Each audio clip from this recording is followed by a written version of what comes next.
Welcome, everyone, to episode 8 of Live Stream Reviews. My name is Karasiewicz. I'm the content marketing manager at StreamYard, and I'm excited to have you all join us for this week's live show.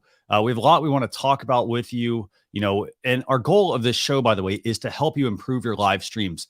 And so what we like to do is we like to share the link to have you join us backstage. And what we invite you to do is come on screen with us, and we will talk about your live show. So you come on screen, you tell us who you are, you tell us what your show is about. And then, if you have 1 to 2 questions you want to ask us, let us know. And myself and my co-host, Leticia Campbell, are more than happy to help you with that, help you maybe help you through the problem, help you figure out a solution, maybe even just help change the way that you think about live streaming, and the things that you are doing. So I'm going to go and bring on Leticia. We're going to actually talk about a topic real quick, and then we're going to get into all your questions. So just a couple of quick points here. By the way, if you have a question, put hashtag ask in the comments. That will help us out extremely, because here's the thing. When we get a lot of comments, so we then have to sift through them. And if you don't put hashtag ask, we have to read each comment to then figure out what it actually might be. If it's a question, if it's just a comment, and so forth. So put hashtag ask in your comment, preferably at the beginning. That'd be extremely helpful for us. So, and by the way, for those of you who like all the StreamYard merch we've got on, for example, I've got the StreamYard's hoodie here. Stick around to the end, because we will have a giveaway at the end of the show as well. So I'm going to go and bring on Leticia. Leticia, it's great having you join us again. We are back. Definitely, yeah. Yes. This is gonna be a lot of fun. Yes, it will. So I know. Do me a favor, tell people a little bit about yourself, and then, let's talk about what we talked about earlier about what, some questions we often get. Absolutely. So for those of you who don't know me, I'm Leticia Campbell. I'm the #1 sales and systems strategist. So I help entrepreneurs build their email list and expand their audiences. And tonight, I always do live at tonight. So I'm so excited about today's topic, because we're going to be talking about how to promote your next live show. Y'all definitely want to have some pen and paper out for this. So, and again, so we'll talk about how to promote your live show. We're going to have 5 different ways we're going to share with you. But in addition to that, this is all about you. So it's about your questions. So remember, put hashtag ask. Is this right? I think hashtag ask. Did I do that right? Hashtag ask. Yeah. So hashtag ask in the comments if you have a question. But yeah, Leticia. So I know a question we always get. People are like, hey, I don't get a lot of people tuning into my live stream, and they're like, I did all the stuff. Like, I got the camera, I got the microphone, I got the backdrop, green screens. Yes. I got the hardware, for example, and they're still not getting people to tune in, or they're not getting people to tune in regardless of that. Yeah. What do you recommend that people do? I mean, can I just go live, or what do you think? It's a lot, not a lot, but there's essential steps that you have to do before you actually hit that go live button. Okay. So let's jump into the first point, which is you need a graphic. Yeah. You need a graphic. There's no way of getting around it. With all the distractions that goes on with people's timeline, you need something to catch people's eye to the show. You got to think of your shows as a movie. You have to think of a show as like a marketing kit and such. So I know I watch your show, Christian, all the time, and I want to show your graphic that you do for your show that I think is absolutely cool. And I even, swipe some awesomeness from it as well. So this is the graphic here that Christian has for his social chatter show, which I think is amazing. So what I like about this particular graphic is you could absolutely tell this is a virtual show. 2, you can see that you can see it on multiple platforms. You can see that it's an actual talk show, and also the link for people to go click on or type into the search engine to go and check it out. So I love it. I love this particular graphic here, and it just pops out, and it's simple. That's one thing. We like to overcomplicate our designs. This is so simple, and I really like this a lot. Awesome. Thank you so much for that. Yeah. I mean, and here's the thing, the couple of things I just want to highlight about this. So one thing I do, for example, is I have a URL on here. Well, so first off, I have my hashtag. So I have a hashtag that I made for my show. And by the way, anyone, if you're making a graphic and you want people to talk it up on social. This also lets you, by the way, also see who is tuning into your show. Or, if they're talking about it, for example, they know about your hashtag. And so you can, if you go on any social media platform, click on the hashtag and it will show you who all is talking about that hashtag. So it's very useful for you. And remember, nobody owns a hashtag. So, don't just use like a generic, like, if it's like live stream, for example, don't just use hashtag live streaming all the time.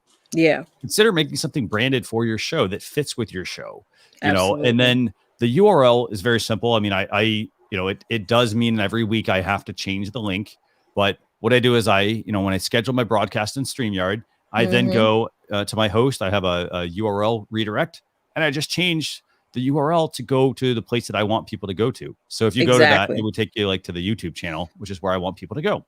Yeah. And I like how this, with the graphic design, you guys can do something like this in Canva, several, I know, Christian, you have some suggestions too, but the simplicity of this is so important. The fact that this speaks to a certain target audience, which I think is super cool too. Awesome. Yeah. So that's my graphic that I'm using. I mean, but here's the thing. You can make these in Canva, Easel, Figma, for example. Those are some tools. And here's the thing. I mean, the great thing about these graphics, so you design this. Here's the other reason why I do this. So it's done at 1280 by 720. Now, the other reason I do this is because now when I go through StreamYard and schedule my broadcast, this is my thumbnail that I use across all of my channels. Now, what I also do though, is behind the scenes in the brand tab, I put it in the brand tab as an overlay. Yes. And you'll notice like we do this every time, for example, with this show, I'll do this right now. I'm going to put the live stream reviews overlay up. So I put this up on screen. This is the same thumbnail, for example, same size. I put this up. I start my broadcast and then I wait about, 10 to 15 seconds and then I come on screen or I run an intro video or things like that. And the reason I do this is because the overlay matches, for starters, with what people are seeing. It's not something really different. And then what also happens is it gives me, a little bit of time behind the scenes to get everything ready. So then I could turn it off and it's like, hey, we're now back on screen. So that's how we kind of do things. And one more thing I want to add to that is that, creating something simple for your show is very important, but just know that you could build on it. So you can create a simple graphic, either using a free software or paid software. And then later on, like what I used to do in the beginning, I used to be a solopreneur in the past where I would make my own graphics, my own marketing kits and things like that. But I'm glad I did that early on, because now that I have designers, I actually have a blueprint to show them, say, listen, this is what I like. This is how I want my fonts to look. This is how I want my colors to look. This is how I want things positioned, because you already identify what your overall aesthetic needs to be, which is going to be congruent all over your on all of your social media platforms. So I really like that social chef graphic a lot. So step one, to get more people to tune into your live stream. So for starters, is to create a graphic that is branded to your business. That's right. And again, it doesn't have to cost you a lot of money. You can do this in Canva, you can do it in Easel, you can use it in Figma, you can get into Adobe Photoshop if you have that sort of thing. You can also then hire a designer if you want to and say, hey, I want to have a branded package. They could create, for example, the overlay, the intro graphic, which is also your thumbnail. They could create an outro graphic. They could create some additional overlays for you. So you could have a whole package design that's branded for your business. So option number one, I don't say option, let's just say item one, create a graphic. Yep. Now, what's item number two, Leticia? Item number two is, if you do have a co-host, like how I co-host with Christian, and being the fact that this is Christian is the host, even though I'm the co-host, I still make it my responsibility to promote the show. So I promote the show on my stories 24 hours before, and then the morning of, I promote the show on my social media platform. So if you do have co-hosts, whether it be 1 to 50, make sure they are also promoting the show as well, because you are featuring them, right? They're being featured on your show. You're actually highlighting them as a business or whatever it is that they're doing.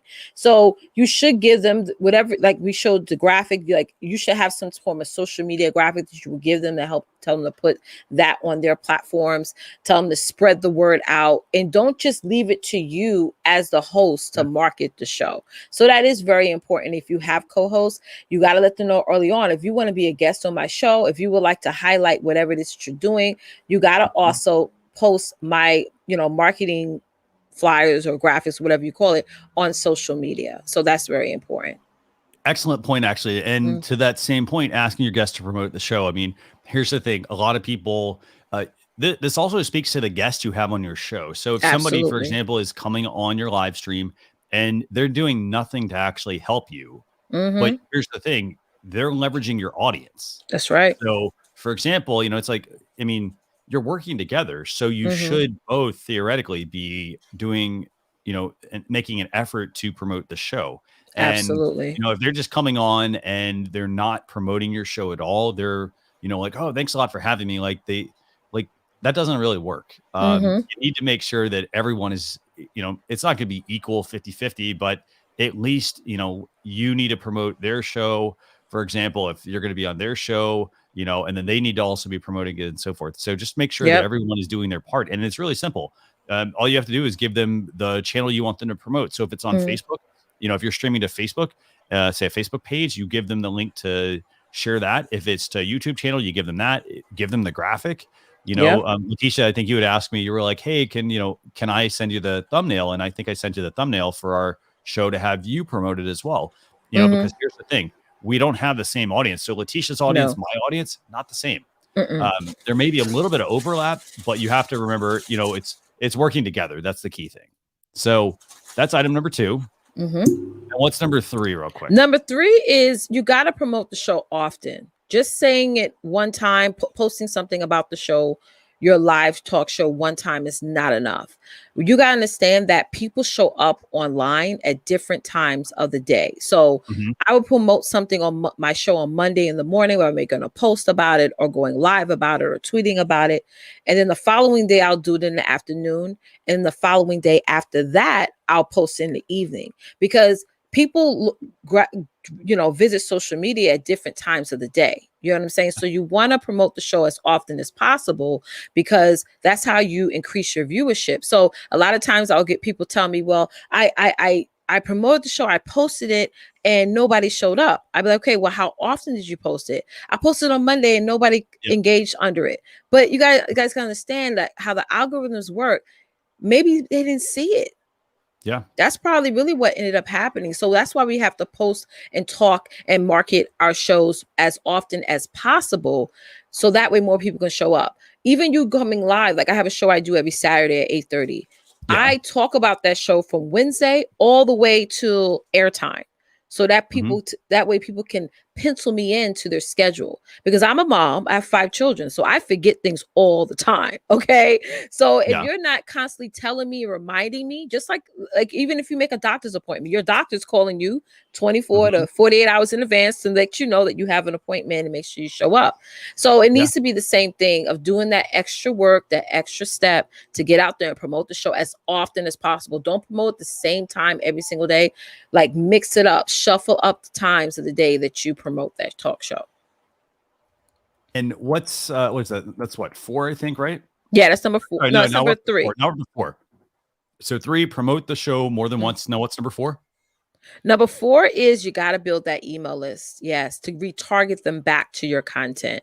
That is like the foundation of everything that you're going to be doing online, is getting people on that list. That's how you keep them coming back to your shows. That's how you keep them, even getting them to watch the replay. Because I get it. Not a lot of people are going to, not a lot, but this is part of your audience that may forget to show up to the live, but at least they have that inbox email showing that, hey, let me go back and watch the replay. And it's easier for them to find it in their email versus, and I did an actual poll on this, it's easier for your following to actually go into their inbox email to search for your show rather than sift through it on social media. Yeah. So yeah, definitely. Yeah. And there's lots of services for an email list. So for example, like the level 1 would basically be like using like an Aweber or a MailChimp or a ConvertKit. Not a Gmail account, by the way. So using an email service to send something out. If you're sending Gmail, for starters, it's very inefficient. So like I have to put everybody's email addresses in. I can't just import. I can import them, but I can't import them, like, I want to say legally, because I don't really, the person has to opt into your email. That's right. They do have ways to opt in, or they do have ways to add them manually, but you also have to check a box that you've confirmed that you've done it, because it actually can, you can get fined quite a bit Yes, you if can. you are not adding people properly. Yeah. So you can get fined for up to $4,000 per offense. Yeah. Mm-hmm. It's pretty crazy. But building an email list, and those are the free. So they're like free and paid services. So like, some of them say like, oh, well, you can only have 500 subscribers. Here's the thing you have to remember. You don't want a large email list. Like, and let me like phrase that correctly. You don't want a large email list of inactive people. That's right. Here's what you're doing. You're paying for every single person that is on your email list. Mm-hmm. So even if they're on your email list, it doesn't matter that like, oh, I have 20,000 email subscribers. That doesn't matter. Yeah. It's the people that open it and that engage and, click on your links and whatnot. So what you would want to do when you do build an email list, you capture their email, but then you want to make sure you're constantly pruning the email list and removing people that are inactive. So for example, like I have a script that I worked with like, my email service. And like I was using Aweber, and I work with them on like setting up a template basically that I can click on every X amount of months. And it will say, you know what, here are the people in the last 6 months that have not opened an email from you. Why am I paying for those people? So, don't worry about like, oh, I want to get that number up. And then like you have to like prune 500 people from it. That's right. Don't worry about that, because here's the thing. You got to remember, I'm pruning it. So now I'm only paying for 500 people who seem like they're opening stuff. That's right. Paying for 1,000. Yeah. 3 important points is number one is about quality over quantity. Okay. Next thing is when you are sending out emails, you got to also just suggest that people whitelist you, meaning that they actually add your email or your domain email to their contact list. And you mentioned something very important, Christian, talking about having a list of even 5,000 email subscribers can actually hinder you, because if you're sending out emails to people and people are not opening, or people are marking it as junk, what's going to happen is, or even if it's going into their promotion folder, is that service is going to blacklist your email. Yeah. Okay. So it's going to make it harder for your emails to go into people's inboxes, because you're going to be put on a blacklist. So that's very important. And I got a couple points here. So for starters, you remember how I said you need to use an email service instead of paying, for example, if you like, you can go sign up for Gmail and you can send emails to people. But here's the thing. If you do it as a business, for example, you can get blacklisted completely. Like you could lose access to Google completely if you're using it outside of what their terms really are. And they aren't too strict in that sense, but you want to make sure that you're not messaging people that you don't have permission to message. And what I mean by that is you can message them like from a personal standpoint, but you can't message them like, hey, are you looking to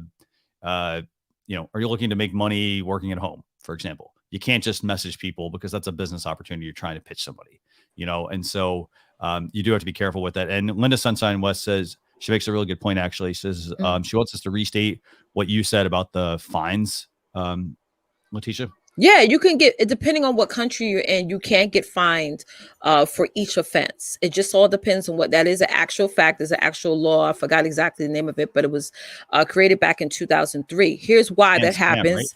Right? Yeah. Yes. And why that happened was there was so many businesses spamming people's emails. There was so many businesses, which is still happening today, weirdly, but that were buying email lists. So there's actual companies like the FBI agency. They have actual agency that will sign up randomly for people's email list subscribers. And if that list was sold to you, or you purchased the email list and you send that agency the email, they're going to automatically know that you are buying emails or what have you. But even if that, guys, it's like they're not playing. Okay, they're really not. With everything that's going on, with the elections and stuff, I don't want to go outside the topic, but they're getting strict. So you could take it seriously, or you could just say, well, that sounds kind of ridiculous. It's not.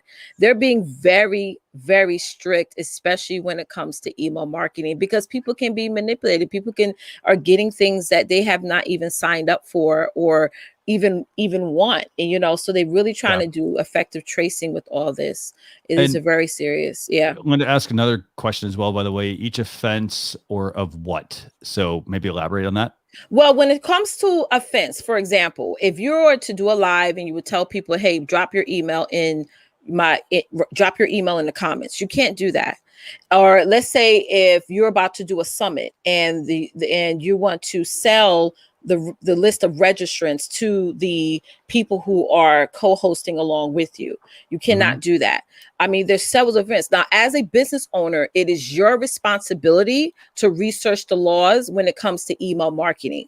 Because like I said, I could go with drawn out different offenses, but it all depends upon what your email style is, what type of email platform that you're going to be using, what you're using it for. So if you're selling products, you can't send out emails how I send emails because I offer services and courses. So you got to do your due diligence. This is what people don't do. They just go for hearsay. You got to do your due diligence and you got to do your research. It's so important.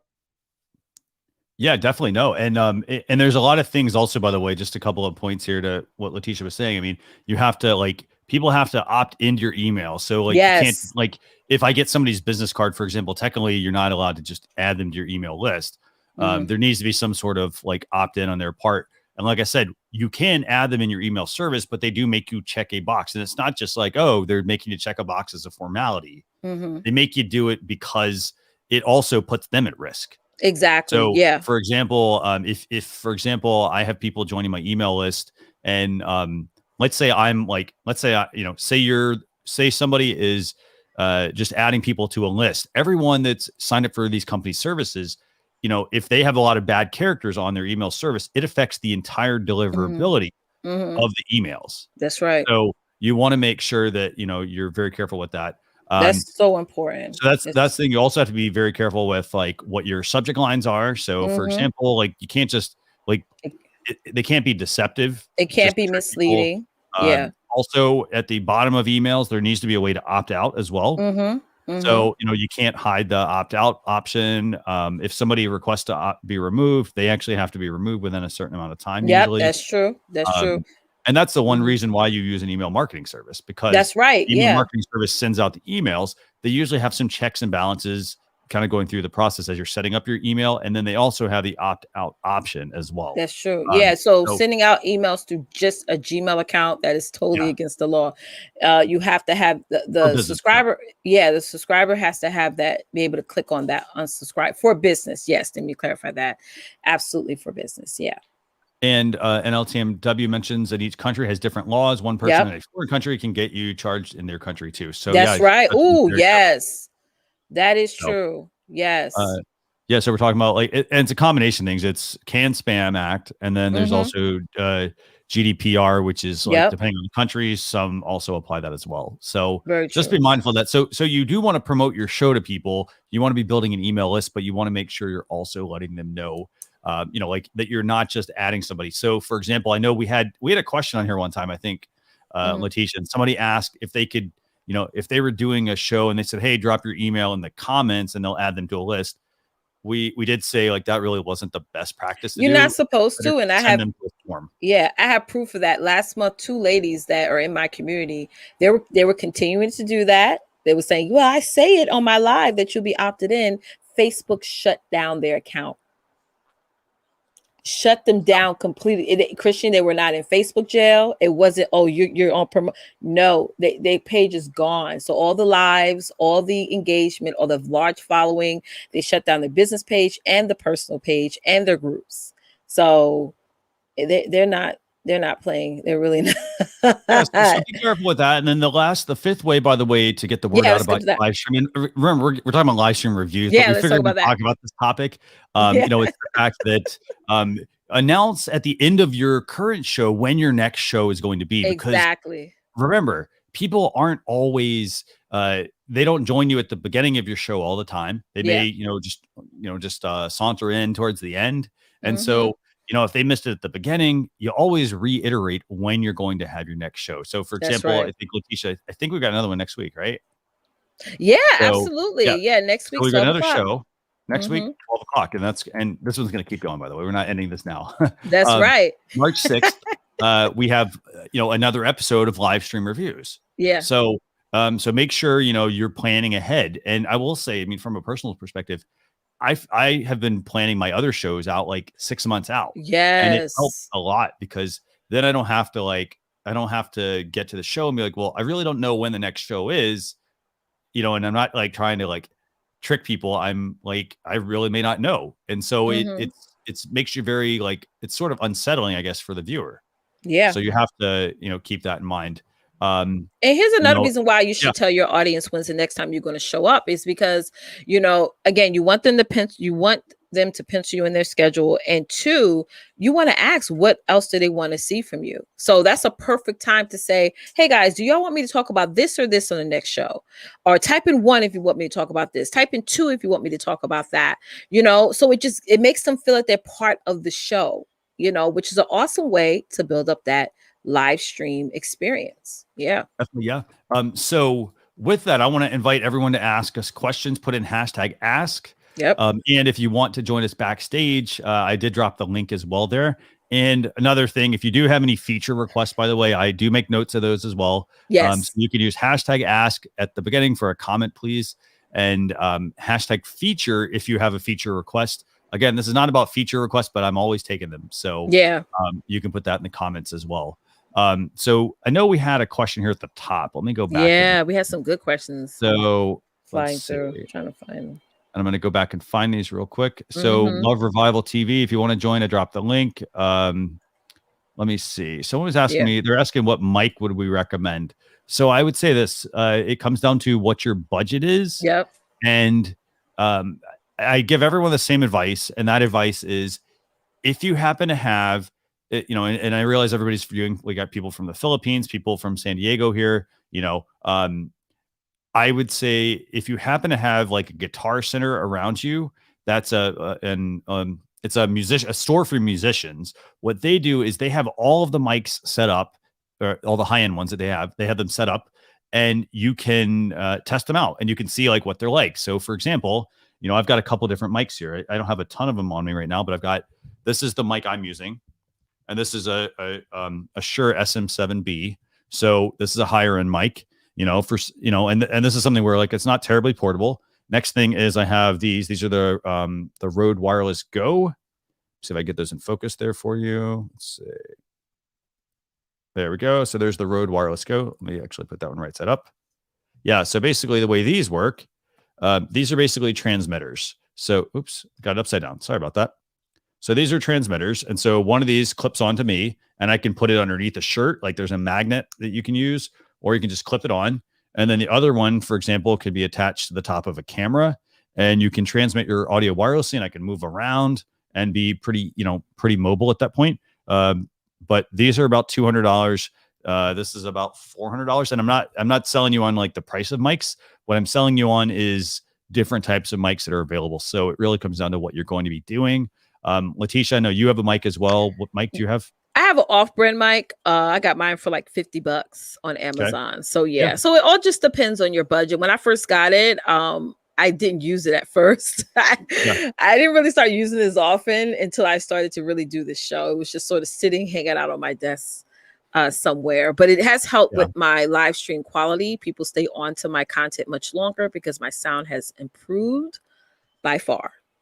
Mm-hmm. So, and a couple of mic recommendations, I guess, from a price standpoint. So if I really want a good starter mic, I would recommend a Samson Q2U. It's about $70 to $100. Now, there's also one called an ATR 2100. Both of these mics, the great thing about them, they're about $100. And they have two things. So this is an XLR mic that I'm using right now, which means I have to have a mixer or an audio interface to be able to then connect it to my computer. However, if you get one of those two mics, they have USB and XLR connections. And what's cool about that is I can use just the USB if I don't have the budget for an audio mixer yet. So I use the USB option, and then I can grow or graduate to the XLR option when I'm ready. So those are really good starter options. I like that graduate word. Yes. Yes. So let's see. I'm going to stop here at the comment that, let me see. We'll stop at John Trunkle's comment here about copyright infringement. So we'll stop, about US Party Company. We'll stop there. We'll bring that up here in a second. But let's go ahead and bring on John Trunkali, actually. Yes. Hey, guys. How are you guys doing? Good morning and happy Saturday. Great. Hello. Hello, guys. Yeah. What happened to your lights? Do you have your lights? I'm wondering where your lights went. It's really dark. Oh, hold on. I could turn on one more studio light. Okay, cool. There we go. How's that? That's better. Yes, much better. Your camera quality is phenomenal. Oh, thank you. Thank you. I wish I looked good enough to be in HD. Oh, stop it. Stop. Oh, I try. I try. So yeah, go ahead. Up to you. Yeah, what I've been running into is the U.S. Canada problem. It's like some stuff gets okay here in the U.S. and then all of a sudden I get a notification from either Facebook or YouTube that that image or that clip isn't accepted in Canada. How do I work around that? Or, I mean, I know it's virtually impossible, but I mean, I don't know what to do. I gotten to the point where, like I stated before in the comments, that I just started kind of doing my own things. I'm a photographer anyway, so I started taking my own pictures, started, doing my own little edits and stuff like that. But it's fun having sound effects. So, well, okay. So let's talk about this. Like, walk us through like what you do. And the reason I want you to walk us through this is because, it's a scenario that I think other people may run into. Yeah, well, like, okay, let's take, for instance, I have one show that I do. It's called the Friday Night BS Show, and it's kind of an adult show. It's a dating show for older guys that that are just getting back out into the dating thing, how to act, how to use the services and stuff like that. And I thought it would be fun. Now, I just had the audio, no video, but just Russell Crowe saying, "Are you not entertained?" in the intro of my show, and that got banned. Okay. Yeah. Just the intro of him saying no visual of it, just audio of him saying, "Are you not entertained? Isn't this why you're here?" And my whole show got blocked on Facebook. So I would say this. I think part of the reason that can happen, and this is actually something from a social media perspective, it's something that's been happening a lot across, like, I'll use TikTok and Instagram as examples. So TikTok, for example, recently had an agreement, I think it was with Universal Music Group. So it allowed, and I'm using this as an example. So they have access to a certain library, if you will, of music. Okay.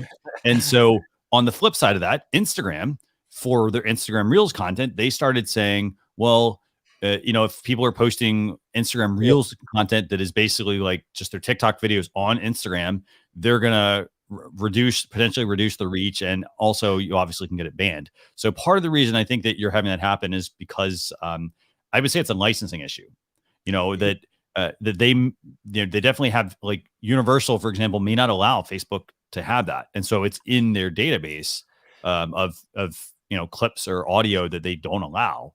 That's unfortunately the Yeah, it always seems it's some oddball company that I've never heard of that owns it. And it's just like, but with YouTube, at least you can go into YouTube, edit that little part out, and keep your show going. Facebook doesn't allow you to do that. So you pretty much lost. So especially if it's your intro to your show.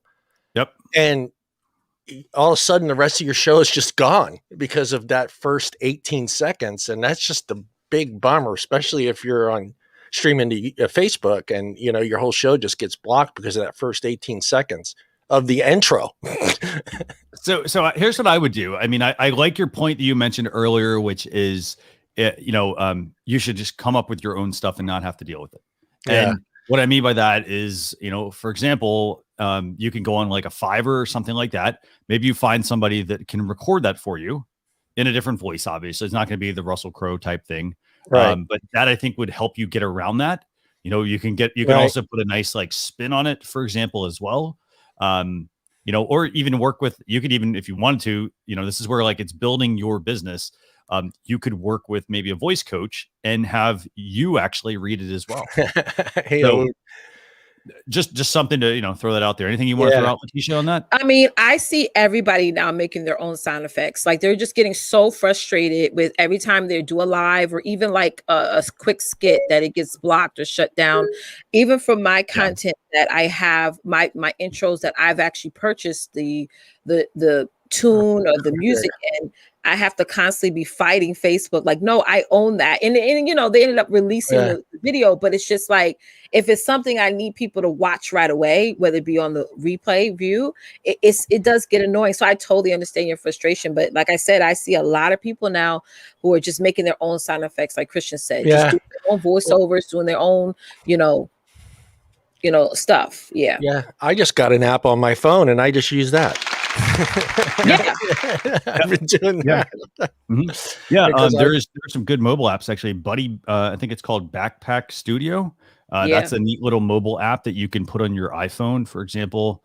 And then plug your iPhone into like a mixer into your computer and play the audio that way. It plays right through the app. I think it's a paid app, but again, I mean, you know, you're not talking tons of money.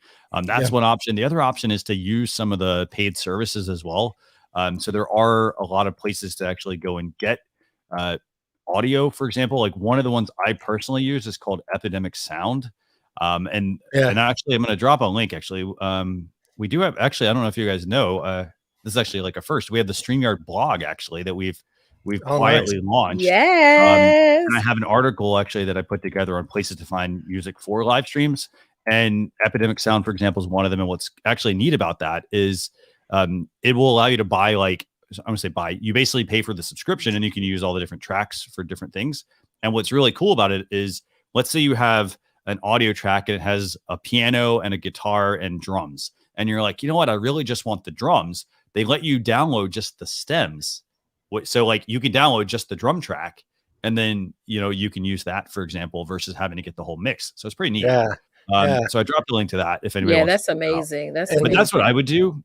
Yeah. So, well, I also read it. I have video editing software, and maybe you can help me with that because it has sounds that I have in there. Now, those are supposedly are copyright, or I'm able to use those, right? Yeah. I mean, I will say this. I can tell you firsthand, if you use those, you will probably get flagged. I did. Because I've had the same thing happen. Actually, I had it happen on a YouTube video I did. And it was flagged by like CD Baby, I think, which is a company that specializes in that sort of thing. Not the flagging part, but like in the owning of various types of audio sounds. But it was a matter of actually just responding to them because it was on YouTube. I could respond to the copyright strike and say, hey, you know what? This is actually from, for example, it was like in Final Cut Pro or something. And I was like, hey, this was in Final Cut Pro. It was a sound effect that was included. I'm pretty sure I can use this. You know, and then they basically, I think, review it. So yeah, I just had a guy make one for me. Is it okay I play it? It's not dirty. I can. Okay, sure. It's a file share. It's a file. That's how I got around it because I just got tired of being banned all the time. Sure. So I was just like, I got to the, you can, actually, you guys can see it before I even play it, right? Go ahead and play it. Yeah, go ahead and play it. I don't know how. It's on there. I don't see it. Oh, it's on here. Okay, here we go. Let's see what we got here.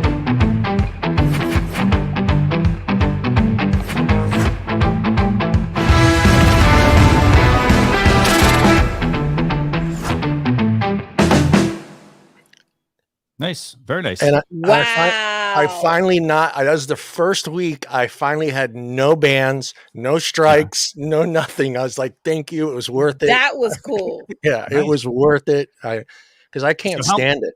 How much is something like, just real quick, and then I gotta make sure we move on to people. We've got a lot of people waiting, actually. This is good.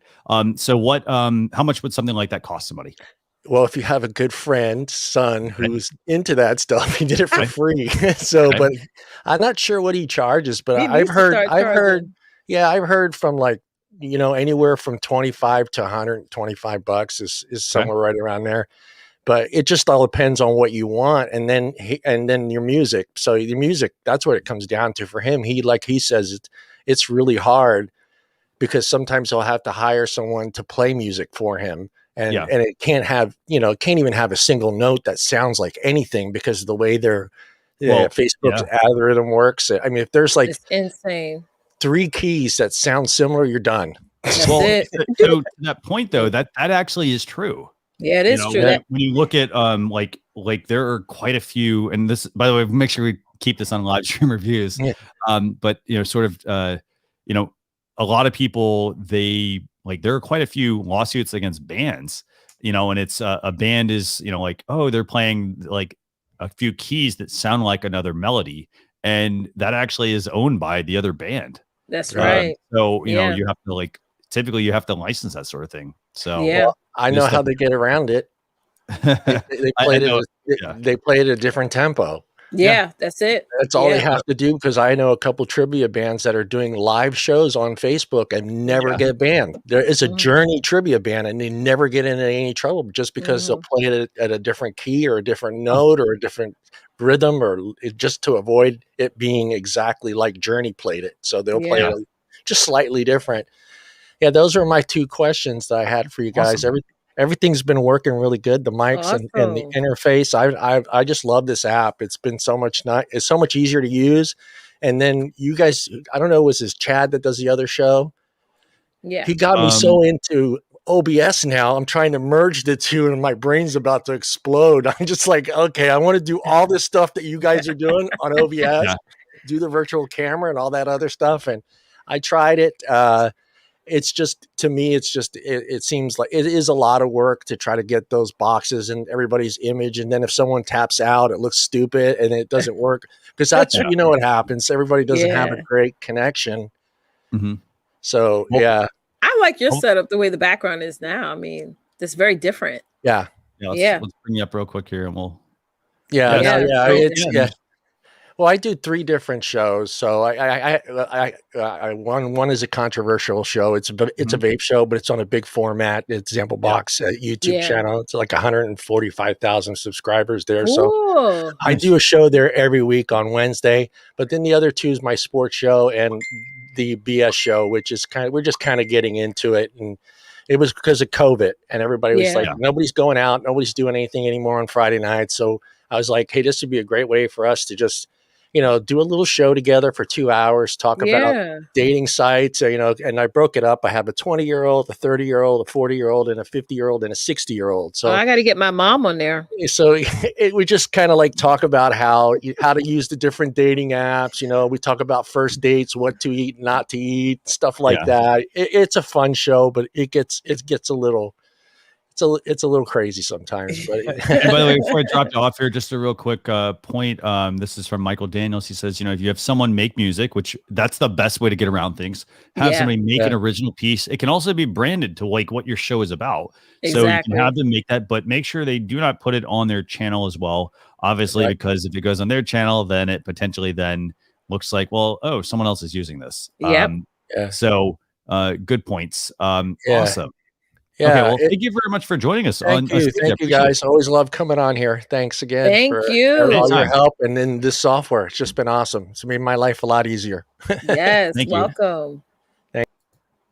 Awesome. That was really good, actually. Yeah, it was. I love seeing his setup every time he comes on. It's amazing. Definitely, yeah. So I'm gonna okay, so let me go through a couple questions here real quick, and then we got Cindy. I think Cindy has a question as well. And by the way, if you have any questions, by the way, if you're in the backstage area, put them in the private chat, and that way we kind of know exactly what you've got as a question beforehand. So let's see. So let me get to some of these questions. Let's see. Again,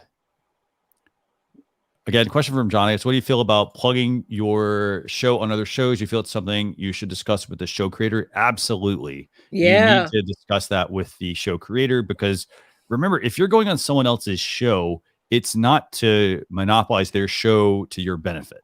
You know, it's like it is up to the host, for example, or whoever the show is, like to give people an opportunity, but it's not, the show is not always about just that other person's show. Yeah. It's about you giving value. It's about you giving value. You know what I'm saying? So it's like when I show up on somebody else's show, it's not for the purposes, unless they want me to market what I'm doing. But on the flip side, what I do is, and this is a good idea for those of you who feel like, well, I want to really capitalize on this opportunity. So you can create a playlist. Like on YouTube, I have a featured in playlist of all the shows, the summits, the all the events. Like I've traveled everywhere and spoke.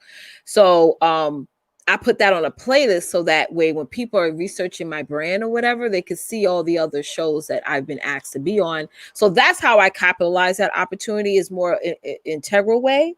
You know, I do, it can go several places. I don't want to get into it. But yeah, don't show up on somebody else's show to try to capitalize what you're doing. Yeah. No, I mean, you can, and here's the thing, you should always have like, I mean, at the beginning, it should be like, okay, who is this person? And at the end, it's like, if they're the guest, like, thanks a lot for joining us. And then, hey, what's the best place at that point?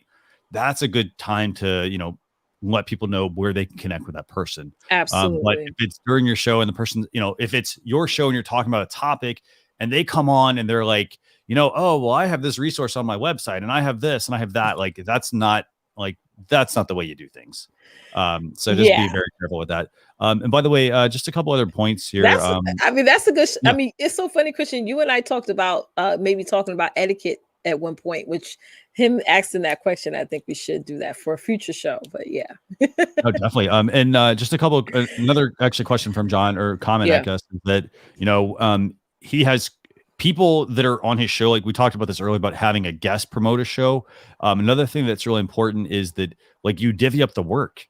So like if you happen to have a co-host, for example, it's everybody does the job of, hey, promote it on your own channel. But then also, if you guys are in business together, everybody has a job that they're doing, because that makes it makes everyone feel like, everybody's pulling their weight. If they're not, then of course, then there's going to be some strain and whatnot in that relationship. And you don't want that to happen. I mean, that's going to just slow you down. You don't want things to get funny. Cool. So let's see. Let's see. We answered Linda's question. By the way, if we don't answer your question, if it was one of the earlier ones, put #ask and we'll get to it as well as I'm going through these real quick. Yeah. Eric Zuli, good to see you as well. I think you and I chatted offline, so good to see you. Or we maybe we chat on the platform, but good to see you. Thanks a lot for joining. Nice to see you. Let's see. Okay, so here's a good one. Do you have to maintain an audit trail of your email opt-in, opt-out log, and who is an official auditor? Good question. So most of that is handled by that's why you use an email marketing service. Yeah, because they do that for you. Yeah, they'll do that for you. They'll actually have different tabs for you to have. Yeah, that gets all taken care of in there. That's pretty simple. Yeah. Let's see. What other questions do we have? Let's see. And I know I'm going to bring Cindy up here in a second. So let's get to a good stopping point. Okay. So good question from Bernadine Bowen here. Newbie here. Once you're finished with a guest, can you then talk not private to your guest off screen without it going live? So you can't talk to them. Like, for example, I can't talk to Cindy right now. So she's in my backstage area. I can't talk to her like over audio. The only way I can talk to her is like I can put in the private chat and she can see like what I'm saying here. So what I would say for something like that is I would recommend, I mean, I always set this up as a backup. I always have like a phone and I use it as like additional comms. So like, for example, if there's an issue, like let's say my computer's about to freeze and I'm like, oh man, it's going to freeze. I'm not going to try to like message her through my, laptop. I'm going to like pick up my phone and be like, hey, Leticia, my computer's about to freeze. Keep talking or something like that. Yeah. So you don't have a way to actually talk to them in that sense. Some people also will do this. They'll put two earpieces in. One will be open communication, like to what they're hearing for the show. And then they'll have another one where they might be talking to people if they're not the person on screen. So I hope that helps. Yeah. And then one last question. Yeah. Go ahead. David Towler, can you both talk about your audio setup? I'm always curious. And I have a Shure and a Dynamite gain booster. Yes. So let's talk audio setups, I guess. So I'm using a Shure SM7B, and then I have a Rodecaster Pro audio mixer. So basically my microphone goes into my mixer. I can control it that way. It has the ability to plug in my phone, for example, as well. So let's say I wanted to talk on Clubhouse or one of those apps. I can actually use this mic on Clubhouse, even though it's on my mobile phone, because my phone is then being used as the setup. That's what I use. And I think Leticia, you said you used an off-brand mic, right? Yep. And it's just a USB connected to my laptop, and that's my setup. And I have this, you guys see this like red thing here. So this red thing basically is, it's a booster. Basically, it's specific for the kind of mic I'm using. It does require essentially what's called a cloud lifter. So you do need that for some of the mics. It's in order to give it enough power. If it doesn't have enough power, it's going to sound really, really, really low. And as much as you turn the volume up, it's still going to be really low. Yeah, so and it's a very use your mics correctly. For our mics, like Christian and I's, we got to speak like as closest to it, as comfortable to us as possible. Like if I talking too far, then it's going to sound like I'm far away versus talking up close. Yeah. Cool. So we're going to stop here for a second. I got Cute and Curvy Wellness has a question about email lists and whatnot, but we're going to stop there and we're going to bring on Cindy. So Cindy, I know you have a question. So this is Cindy Bryden. Hi, Cindy. How are you doing? Let me unmute your mic. There you go. Oh, let's see. There you go. Oh, there you go. Let's see. I can't unmute you. You need to actually unmute yourself. So you should see a little mic on your screen. There you go. Yes. How you doing? Good. Let me see if I can increase your volume. Yeah, actually. It sounds very low. Really low. Let me check my volume too. I'm going to bump you up here. Okay, keep talking. All right, is that better? It's still very low, actually. It's slightly better. I didn't want to have my face, like, maybe if I hold up the thing. Okay, so hold on. Let's see. So that's interesting. Your mic, turn the volume up, actually. You have a Blue Yeti Snowball. I don't know how to there we go. edit. Because maybe it's not on Google. That's the name of the mic. Okay, that's a little bit better. Yeah, let me bump you down a little bit. Okay, go ahead. Okay. So my question is about YouTube. Okay. Multiple streaming, having multiple channels and streaming to different channels. I mostly when I asked the question, her name was Summer Carter. She answered, posting the same content repeatedly. I actually wrote down the comment. Repeatedly across one or more channels are in violation of YouTube's forum guidelines. There should be a big difference between videos and each channel. And so that would be the first question. That it's basically okay. And by the way, something's up with your mic because it was really loud. I don't want to increase it because it was really loud and then it got really soft. I don't know if the cable's is the cable unplugged? Do me a favor, pick the mic up and let's do this. Let's make sure we're talking into the right side. So talk into the front of it with the blue logo. Let's see what that sounds like. Tell me something. Is that better? A little bit. Now flip it around. So see if you can talk into the back of the mic. I just want to make sure so some people with the mics, they talk in the wrong direction of the mic. Oh, well, right now the back is facing me. Okay, so that's interesting. Okay, so it sounds. Keep talking. Okay, how's that? I think better? It sounds better. Yeah. Something's not right, but yeah. I have to wonder if it's not on Blue Ball. I can't. Whenever I do live stream, I have to get on not edit, on the settings and always switch it to Blue Ball because it doesn't stay. It always goes to the default, and it sounds like I'm talking like in a tin can or something. Is that how it sounds? Yeah. And I don't know how to do it from this angle. Are you on a Mac or a PC? I'm on the tabletop. Mac or a PC though? Oh, a PC. Okay. So first off, in StreamYard, if you go to the cam mic setting go to there it is. Oh. Yeah, cam/mic. And then you should see audio on the left-hand side. Yep, I got it. And then see if you can adjust that. I'm not sure what mic you're seeing. Okay, is that better? It is better. Much better. Okay, so you had a question you were asking about. You were asking cross-promoting to Facebook and YouTube, right? Yeah, is it against the guidelines? It was weird because I did a video. I'm a life coach, so I have my life coaching, and then I have another YouTube channel. And it actually has to do with Johnny Depp and his innocence and blah blah blah. I won't get into it, but I had taped something about Johnny Depp, but I put it on my metaphysical channel. I put it on both. On my metaphysical channel, my life coaching channel, I got over 1,500 views and only 10 on the Johnny Depp one, and I was kind of weird that I got so many views, and I just wanted to know how that works. That and just stream into different multiple YouTube channels, because Summer Carter had said that posting the same content repeatedly across one or more channels are in violation of the YouTube forum guidelines. So that's what I was asking. Okay, so I don't think it's against the policy. I mean, I will say this: I do that with my show. I post on a Facebook page and I post on a YouTube channel, and then I also post on a second YouTube channel. Granted, I changed the title, for example, of like to the second YouTube channel. So I don't think in that sense. So in from a live streaming perspective, I don't think it's against the policy there.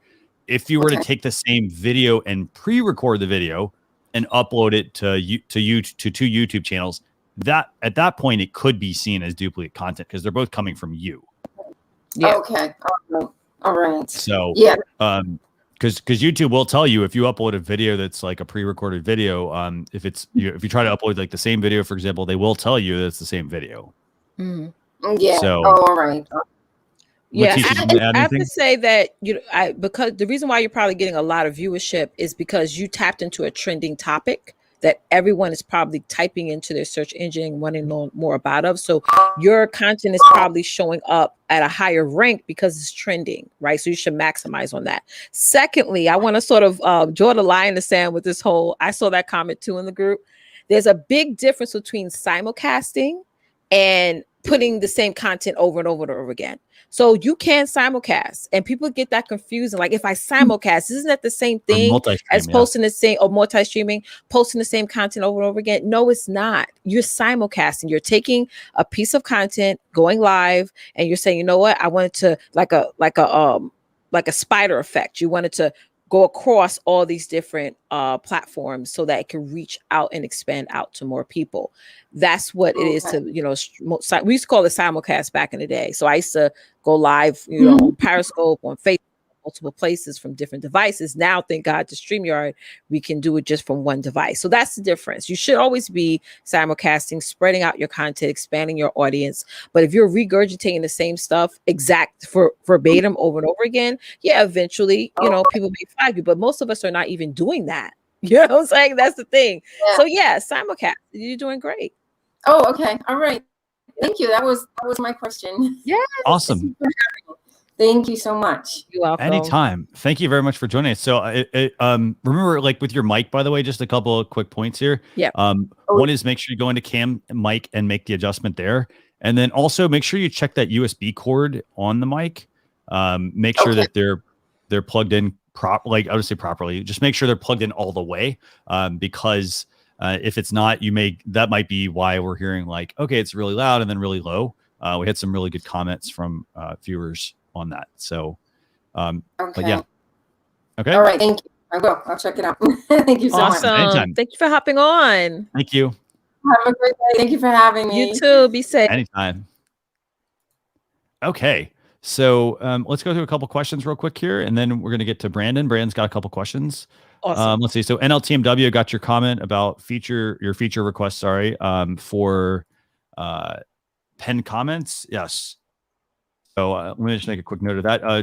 Leticia, do you see that comment as well? Next, we have I think AEW Slam Zone has a comment. I think. No, I think I'm at the Michael Daniels about 3 YouTube channels. I could scroll up though. Hold on. Okay, let me see. So while you're doing that, I'm gonna make a note. Who do you want me to go to? I'm sorry. See if you have AEW Slam Zone.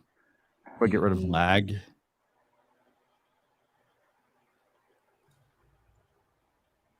AEW Slam Zone. I'll bring it up. I got it. Yeah. Okay. So AEW says, how do I get rid of lag when streaming on StreamYard? When I stream, I watch the stream on my phone and it was laggy. So I think first off, I guess I'd say is, are you on the same network trying to watch your stream and conduct your stream? That's the first thing. Second thing is mobile's always going to be slow. It also depends on the country you're in. I mean, it's not going to be like instant because most mobile devices, I mean, they're fast to a certain degree, like to serving up information. But if it's like watching video, there's usually going to be a delay there. So as far as lag goes, I mean, I think I would, first off, I'd check my internet. I tell people this all the time. Restart your computer, restart your mobile device. A lot of people never power these things off, but restart them, clear out all the gunk.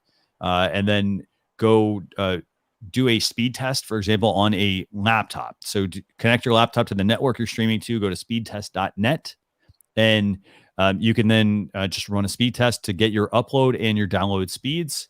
Yeah. And one thing to consider there, or remember, is it's not speed you want to focus on. You want to focus on the upload speed. Actually, I actually have a good article we just published on upload speeds versus download speeds. Be sure you check that out, but you definitely want to make sure that you have enough bandwidth to be able to do all of that. That's probably why you're going to get some lag there. The other thing also could be your resources on your computer.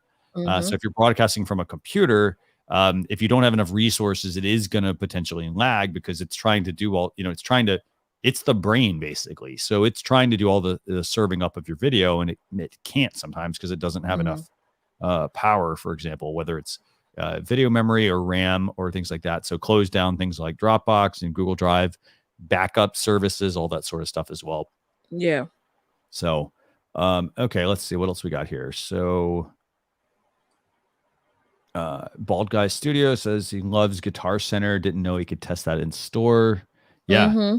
Definitely check that out. They're very helpful. I recommend going in person if you can, because then they can answer the questions. They'll know. So here's the other thing to consider about mics. Mics are subjective to the person. So this mic might sound great with my voice, but someone else uses it and they don't sound correct. They might sound like robotic, or it works with the different frequencies. So that's why you'd want to go and work with an individual that actually has a background in doing that, knows what to actually look for and to help you. It's not just about buying the best microphone that's out there. That's the other thing. A lot of people just buy the expensive mic, and it's like, well, you may not need that. You can get away with the $100 mic.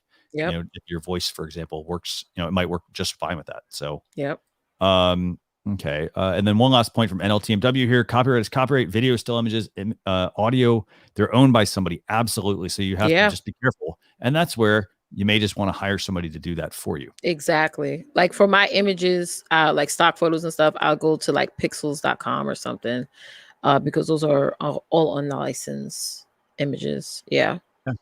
Definitely check that out. Okay. So let's go and bring up Brandon. And I got a couple more people here that want to join. So Brandon, good to see you again. Thanks a lot for joining us. Hello. So good. How are you? You have a question for us? Well, there's one thing I think will look better, because when I have guests on, some of them like to have profile pictures on, and sometimes the people such as trolls come in and use inappropriate materialed profile pictures. A way you can come up with something that recognizes in the system for something inappropriate, such as a profile picture, something inappropriate down below or above, if you get what I mean. Yeah. That. And as well, when you have a custom background, when you have your screen like this, I want to have the background around it to be blended into the background. Like some mode, like a button you press that blends with the background. That makes it just transparent kind of thing. And the other thing is as well, are you going to be doing a Discord server? I can submit it as a feature request. I know it's come up a few times. So I could put it in as a feature request and we can see what we can do. I don't make the calls on that, but I can put it in as a request. So I like the idea though, by the way. Good idea. Social media, just in charge of doing these streams kind of thing. What was that? Are you just in charge of doing the live streams, or how did you get access to do this for the business channel? So I'm the content marketing manager at StreamYard. So I come up with all the content that goes on our blog, on our YouTube channel, work with a lot of that content as well. So that's what I do. But again, I mean, I think they're good ideas. So again, I'll get them, in our list that we have. If you need any help or anything with the Discord, I don't mind being like a mod and helping you out on it or anything like that. Okay, cool. Yeah, definitely. No, this is good to know. And like I said, I'll I'll do my best to. I'll get it out there. I mean, like I said, I think Gage asked about it on the town hall before, so so it is something that we've batted around a little bit. I don't know where it's at on the priority list, so I'll make a note of it and we'll see what we can do. Yep. Also, as well, for my streams, I've been doing drawing videos. Is it okay if I draw the logo? What are you looking to do? I'm sorry, I'm not. I've been doing like drawing videos on my streams. Yeah, nice. And, fancy today to do a video on like drawing the logo, but it's always best to ask permission in it. I don't. I mean, if it's like the drawings you have there, I don't see anything wrong with that. I mean, so yeah. Is awesome. my lighting okay? Yeah, looks good. Yeah. Just got my light ring off to the side here. Nice. You can tell from my hand. Yeah. No, it looks good. Yeah. So yeah, no, these are. I appreciate the feature requests, and yeah, if you have any other questions or whatever, just feel free to jump back on during the stream.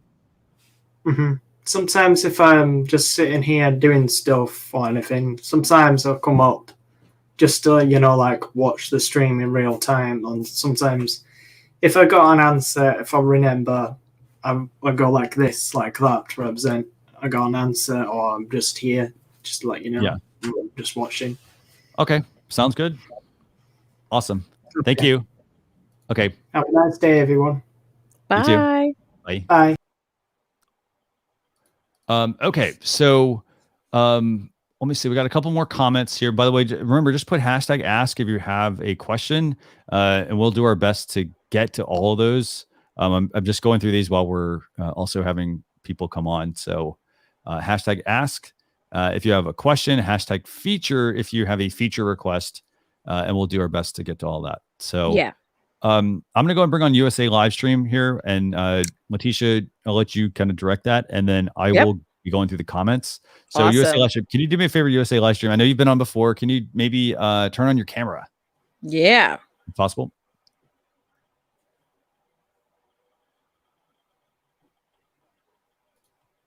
Okay, so we'll wait for USA. And same thing, Richard or RJ. I know you've got the like logo up there. If you want to come on, just put your camera open. And Cat Shadow as well. Same thing. Just turn the camera on. That'd be awesome. And that way people can see who you are. So let's see. Let's do this. I'm gonna go and bring on Cat Shadow. If you have a question, Cat Shadow, just tell us who you are and then tell us what your question is, please. Yes. Cat Shadow, how you doing? Good. I was having a question. Every time I do StreamYard and I try to unpress the stream broadcast, the live stream, it keeps saying go connect to you guys. I try that every single time and it's not even working. So have you one thing I'd say is if you have a question, I'd reach out to our support team, I think, because it could be something on your end with like maybe an account setting or possibly so maybe an account setting or maybe a browser setting. If you go to streamer.com/contact, that would be best, and then they could definitely help you there. Okay. All right. See ya. Thank you very much. Awesome. So let me see. So let's see. Let me go through some of these comments. I'm waiting for USA live stream and RJ to turn on your cameras. That'd be awesome. Yeah, we can answer some audience comments in the meantime. So what do we have there for questions? Okay, so I'm starting from NLT. We have. What do we have? 1 second. Let's see. Remember, use #ask, by the way. Yes, it helps me find it better. And by the way, just while we're going through comments, just keep in mind, I mean, let's talk classic hip hop with Sister Crystal. Like, remember, copyright strikes on channels, like, don't take them lightly. Like, if you get one, don't just don't try to just force it through. Because if you do get a certain amount, they will stop your channel. Yeah. So you do have to keep in mind, if you get those, just be very careful. Yeah. Someone mentioned a Facebook user, is it possible to stream at 4K? we don't have 4K streaming, and there's no 4K streaming anyway on the platforms. So, like, you know, if you try to go to Facebook, they're going to downgrade you, and so forth. So, you know, it really comes down to the platforms. I mean, the platforms for the most part, none of them are doing 4K. They're not even close to 4K. I know, like, you can upload 4K to YouTube, for example, but they're not at the point of streaming it necessarily. So just keep that in mind. Coach Erica Love had a good question. She said, how are you guys making income from your shows? Okay, let me see. Where are we at with hers? It's right under Hillary. There we go. How are you guys making income? So good questions. Mm-hmm. So I guess from this one, I mean, this is a StreamYard one. So again, it's done to support the StreamYard product. Mm-hmm. So I'm not necessarily, I would say I'm not making money necessarily from that, but it's helping the StreamYard brand. So you also have to remember, I guess, with live shows, some of it's not going to be direct income. No. So for example, it could be you do this as a way to market your business. Mm-hmm. And you're doing it with the intention of you're not going to make any money necessarily on it. Giving value. Mm-hmm. But it can come back in the sense of people see your content and then they want to hire you, for example, because they said, hey, you know what, this is the right person to get matched up with, or this is the right kind of company I want to work with. What do you think, Leticia? Well, you know, it is, you have to have patience, number one. Two, you got to build that community, because that's where really you're going to see the conversion as far as income is going to happen. But starting off, you're going to have to starting off, you got to build awareness. That's number one. You got to get out there and build that awareness of what you do, who you're helping, your expertise. I do believe that you have to niche down most of the time, where you don't want to sound too broad with any information that you give. So if you're a little bit all over the place, if your channel or your shows is talking about this thing and the next thing is talking about something else early on, I mean, eventually you can get there where you're showcasing so many different topics and different themes on your shows. But in the beginning, is really about, well, what is your lane that you want to dominate on? Like, what are you seeing with the gap, or where are you seeing where you can fit in according to whatever it is that you enjoy talking about? So it is a lot of patience, okay? Because it's not an instant thing. That's one thing I don't want you guys to think like, oh, you just hit the go live button and you do all these steps and bam, you're making money. It's not like that. It's really about, well, what do you want to show someone? What do you want to teach someone? What do you want to help someone be transformed by? So that's really the whole basic line of how you can make money doing shows. But giving value is important. And if people have questions, or I'd love to hear for people that if you're like generating revenue, I'd love to hear some of those ways. Mm-hmm. You know, I know, like, for example, I know Michael Daniels, I think he does like a game show. Sorry, I was going to say talk show, but I know he does a game show with his, you know, and that game show, for example, could be like, you could get, for example, one way you could generate some revenue is to use YouTube super chats, for example. You know, so if you're streaming out to YouTube and your channel has super chats turned on, people could donate, you know, whatever they want to give basically to your channel. That's one way. Other ways people can do this is they could consider setting up like a Patreon. So Patreon would be like a membership site where I don't know if have any of you all ever looked at like Kickstarter or Indiegogo or those kinds of sites where someone can say like, hey, I want to support you, and there's different tiers. So they could say, hey, I want to support you with, you know, a free tier would be like somebody who, you know, like if they like don't give you, like, say they sign up for an email newsletter, for example, or something like that, or they sign up for something at your company, that would be like a free like donation or something like that. So they're giving you that. So then you might say, well, hey, if you do that, I'll put you in my email list that goes out to people, you know, all the people that have supported us. Or they could say like, hey, you know what, for $5 or $10, I will give you, I'll mail out a sticker, for example. Or, you know, if somebody supports me with like $25 a month, for example, almost like a membership site, you know, then it's up to you. Like you could say, well, hey, I'll send you a t-shirt and I'll give you a 30-minute coaching session. So you have different levels, you know, based on like what your value is that you're providing, you know, and those are ways as well that you can monetize your live stream. So it could be they tune into the live stream for free, but then, you know, you could be mentioning during the show, hey, I have a Patreon set up. And that is a way for you to monetize your live stream as well. So and it does boil down to the whole foundation of this is your content. I mean, you can create a Patreon and all these different platforms, but if your content is not good on the front end, and nobody's going to even be interested in any of those streams. I mean, another way you can make money off of your shows, and I see this a lot with people, is leveraging affiliate marketing. Maybe there's a favorite product that you like to buy. You reach out to them and say, hey, do you have any affiliate credit? Like, how can I promote you guys and also get a kickback on the back end?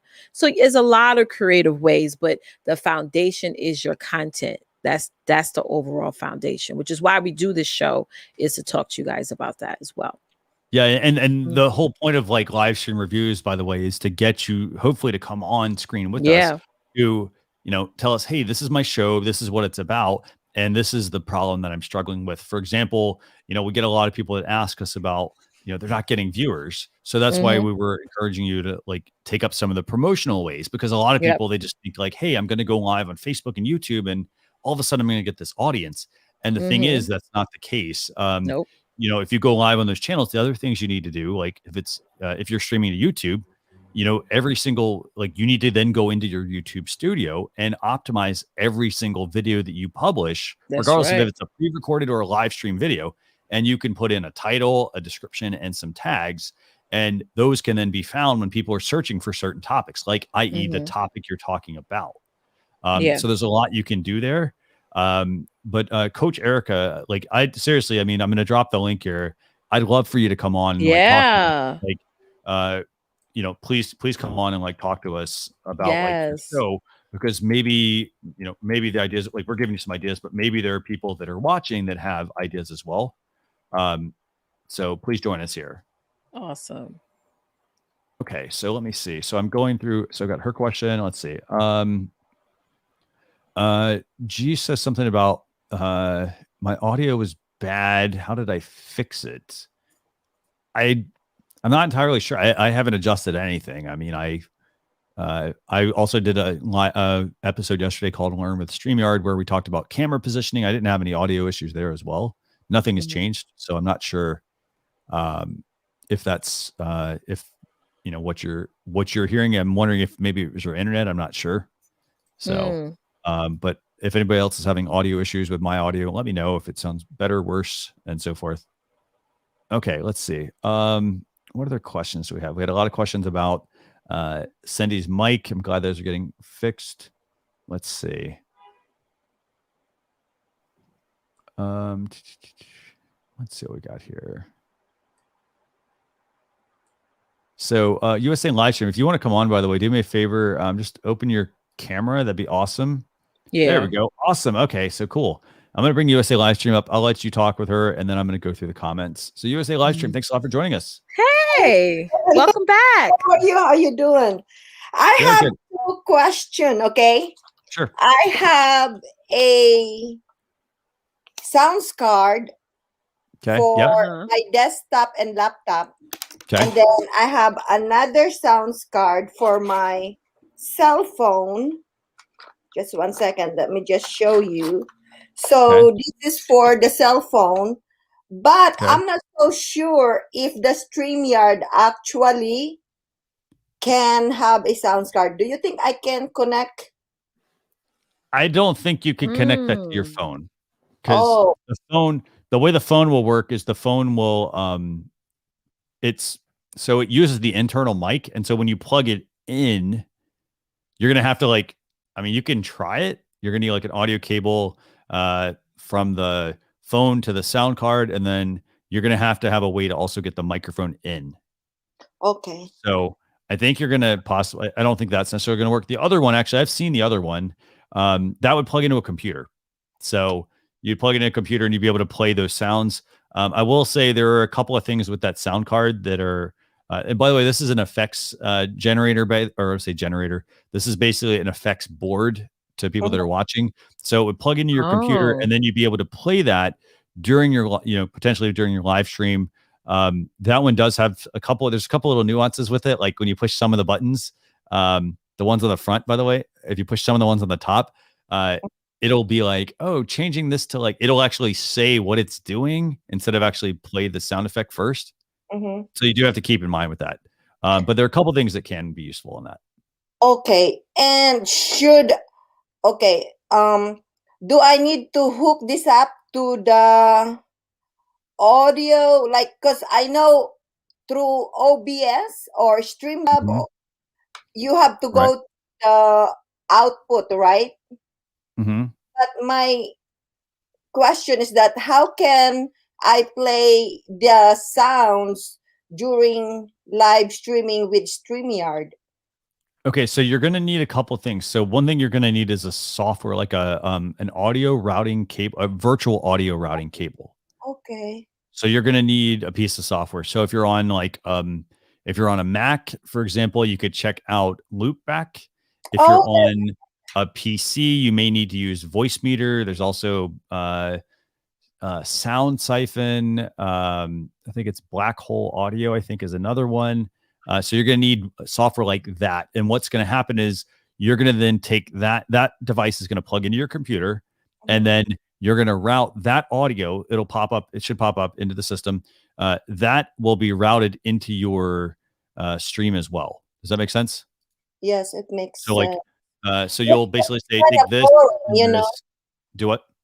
It's kind of boring to do a live streaming without music. Right.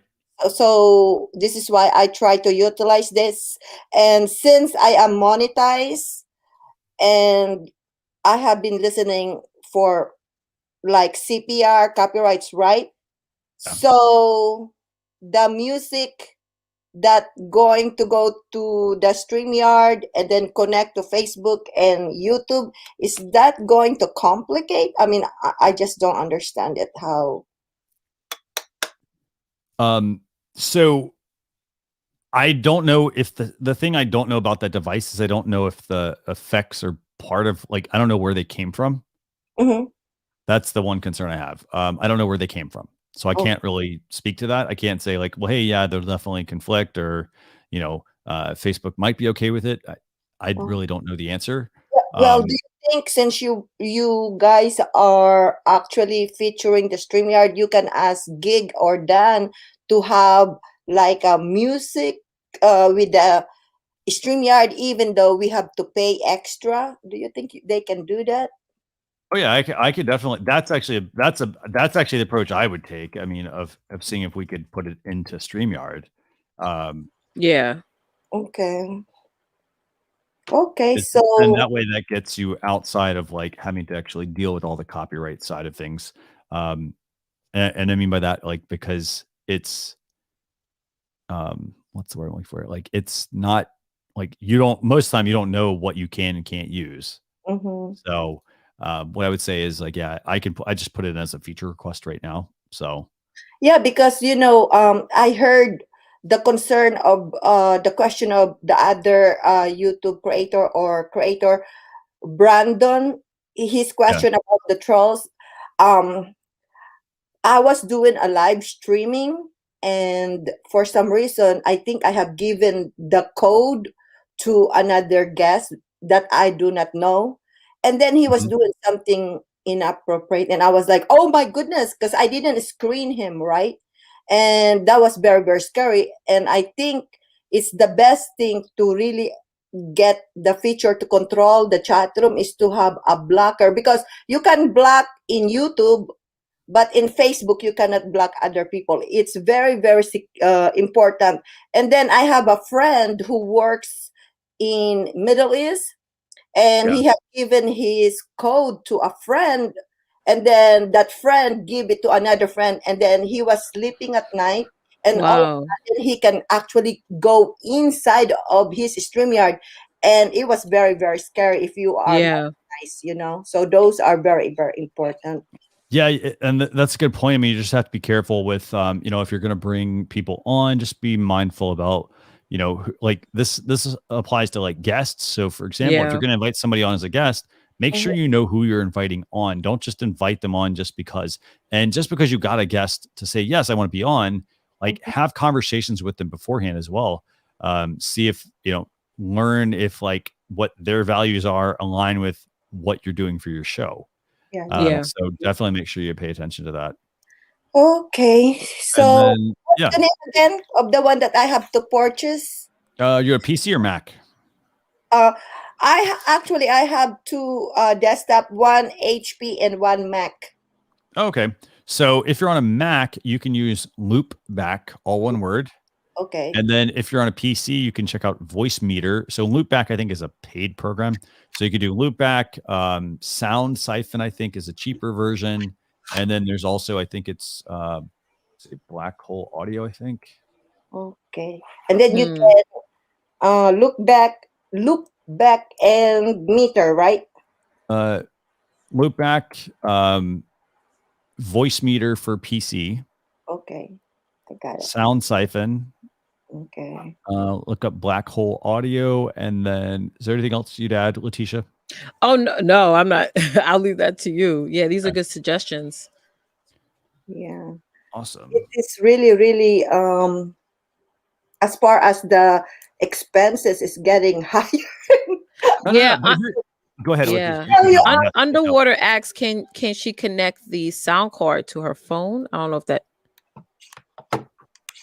Because it's so convenient. For example, right, Leticia, since you do like marketing, for example, you are outside of your office or your house, and all of a sudden you want to do a live streaming, and this is so convenient for real to have it while you're doing live streaming with your phone.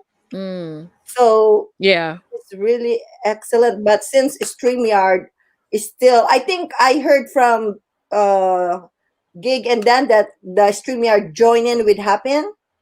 Yeah.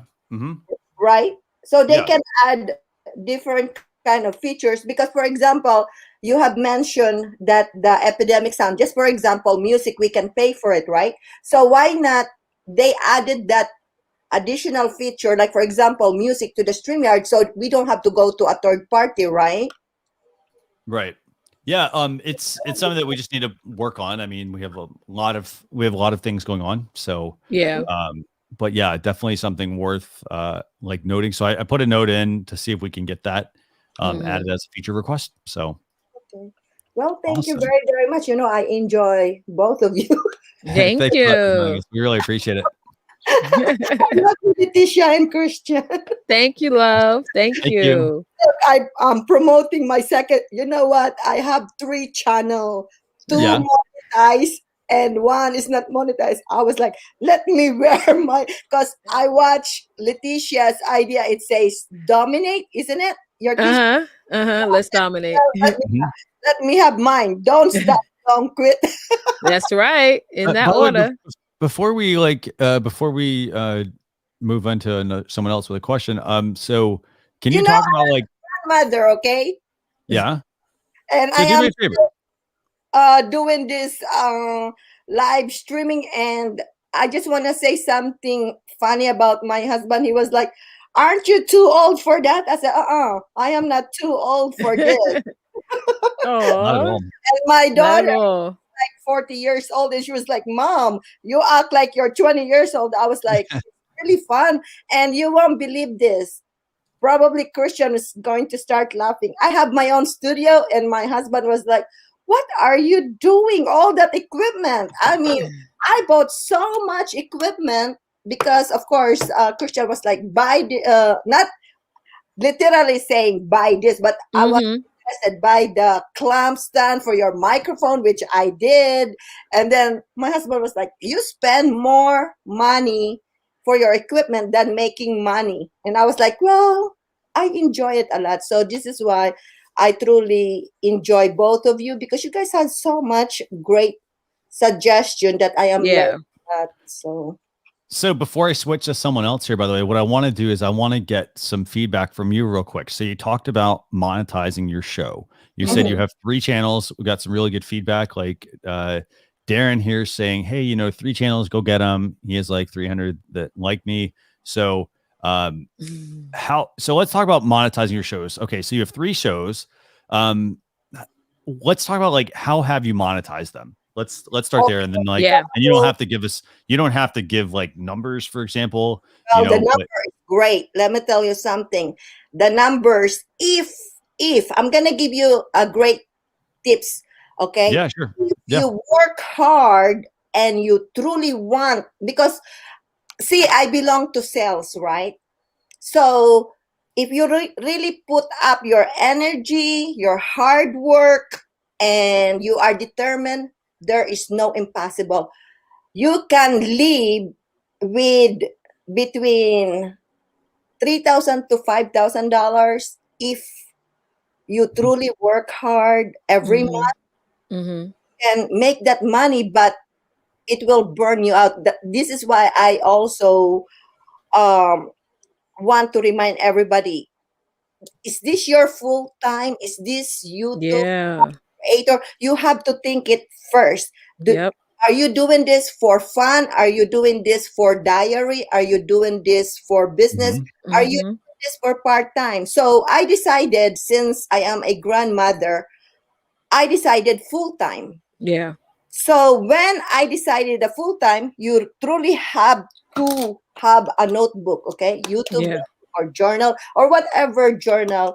And what you have to do is decide exactly how and what you are going to do, because it's not easy. You have to, like, for example, me, when I talk in front of the camera without editing, my accent and my mind is all over. But if you are recording, of course, you are more focused. So you really have to write everything down that you want to promote about your channel. So I wish you can show my channel, because I have a makeup channel, which is the US. So what's your channel? How about this? What's your let's do this. What's your channel? Okay, that would be awesome if so let me pull it up. Tell me what your channel is? USAMFBTV. Okay, so what is your channel about? It's about makeup and tutorial, business. So go back to your let me see your shirt real quick so I can say USAM what? USAMFBTV. So what is it about? What's it about? It's about makeup, and it's about unboxing, reviews, about small business, and also sales. Okay. So, for example, in each channel I have is different category that I have to focus. The USA live stream is all about electronic and gadget. And then the USMBTV is makeup. And the third one is Use Common Sense. It's mixed with politics, blogging, just different kind of stuff. So when it comes to monetization, if you are interested, of course, everybody know you have to have a 1,000 subscriber and 4,000 watch hour. So according for you to have 4,000 watch hour, just for example, 4,000 watch hour divided by 12 months, 12 months divided by the hours that you want to put actually together. For example, if you do every day, I did this, okay? Very, very hard. 12 hours live stream every day. And that's how I got it in 90 days, the 4,000 watch hour. You really have to really work hard. And then, of course, when it comes the monetization, just because you are monetized, it doesn't mean that all the videos that you have created is going to put an ad. You have to be selective, because YouTube will actually penalize you if you just put up any video without content like that makes sense. You know what I mean? Yes. Yeah. Yep. You know what? Here's what I got your YouTube video here pulled up. So what I'm gonna do is I'll pull your YouTube channel up. Yeah, awesome. So this is your channel. So let's talk about this. So you said you have 3 channels. Is that right? So you got 3 channels. This is one of them. It's where you talk about makeup, for example. I know that we also have on the channel. So this is just a tip. So for anybody that has a YouTube channel and you do want to get that channel reviewed, like I'll review this one right now, but we also have a show called YouTube channel reviews that we do on the StreamYard channel. So Daniel Batal and I think it's Dean Emin are doing that one. Yeah. They do a fantastic job as well on going over specifically on a YouTube channel. So what I'll do is I'll go through this. I'll give you my observations on things, but they do a really good job with reviewing channels. So I'd say this. I mean, this is your channel. So I like the fact that you've got an intro video here at the top that shows up. A couple of things I would say. So you would want to customize this channel because right now it just shows your uploads. And if you log in, for example, you will see a button here that would say customize channel, and you'll have the ability to add in playlist and things like that here along the top. So right now it's just showing uploads. So like here, let me see if I'll pull up the StreamYard YouTube channel. So I'll show you kind of how this is working. Christian, I also need you to critique the main channel, the USA live stream, because that is my #1 brand. Okay. Okay. Yeah, sure. Let me just make a couple notes here. Okay, so so this is your current channel. So right now, the way you have it is, if I go here, I see the main video, but I don't see anything except all your uploads, and I have to go back through all these different videos, as you can see, right? So that's one thing I do have to do, and then because you have to think about people aren't going to go to the videos tab and scroll through and look at your videos. So that's the first thing I would look at, and then the other thing also that's important. I mean, so it looks like you're driving them to Patreon. Is that where you're getting your revenue from, or how are you generating your revenue? I got a lot. The membership program in the main channel, the join membership program, and then super chat, and then, oh my goodness, I couldn't remember. Patreon. I have some, I just couldn't remember everything. Oh, buy me a coffee. Yeah. So what you basically do is what you do a show, and then like, you're like, hey, you encourage them to go to Patreon or buy me a coffee. Is that what you do? For example, if I know Leticia, right? Just for example, I know Leticia or you. Hey, Christian, would you like to buy me a coffee today? Oh, that is cute. That is so cute. I'm going to ask for sure. Hey, Christian, there's nothing to lose. Can you join my Patreon? Remember the first time I met you, Christian, I want to join in your membership. And you were like, oh, I am delaying it right now. Blah, blah, blah. Yeah. So maybe because I'm Black Nation, I was like, hey, Leticia, today I have a goal for my super chat because YouTube wants you, like, for example, membership program, people think that's easy. You have quota. You have to remember, you have quota. So, if you are monetized and you have membership program, today, this month, you have to have 10 people to subscribe to you. So I don't know why I am always shy when I'm guest to you, but when I'm doing my live stream, I'm not. And this maybe because it's a new screen. So when I am doing live, I was like, hey, Leticia or whoever in the chat room, can you please buy me a coffee? Anybody who is generous today, buy me a coffee. I mean, you gotta ask because it's not about the money. For real. I mean, when it comes monetization, it's not really about quote unquote the money, but YouTube wants 50% and you get 50% or 30% or however the thought, right? So YouTube wants you to get monetized because they want to earn from you. Not free. Nothing is free. Yes. So you have to sell, and it's hard work because sometimes it is like if you are not used to it, I feel like you're begging, but you have to say, hey, I am a member of Patreon. And this is what, and sometimes people from Canada, they be like, what are you selling? I am, So here's what I'm going to do real quick. I'm going to bring your video. I'm going to bring your channel up real quick. And then I'm going to have, I just want to bring up a comment. So, okay. So Michael Daniels mentioned, so he's looking at your channel. And again, this is all constructive criticism, by the way. Yes, absolutely. So I want you to understand that. So Michael's like, hey, he's looking at your channel. I have no idea what you do. The initials don't tell him anything.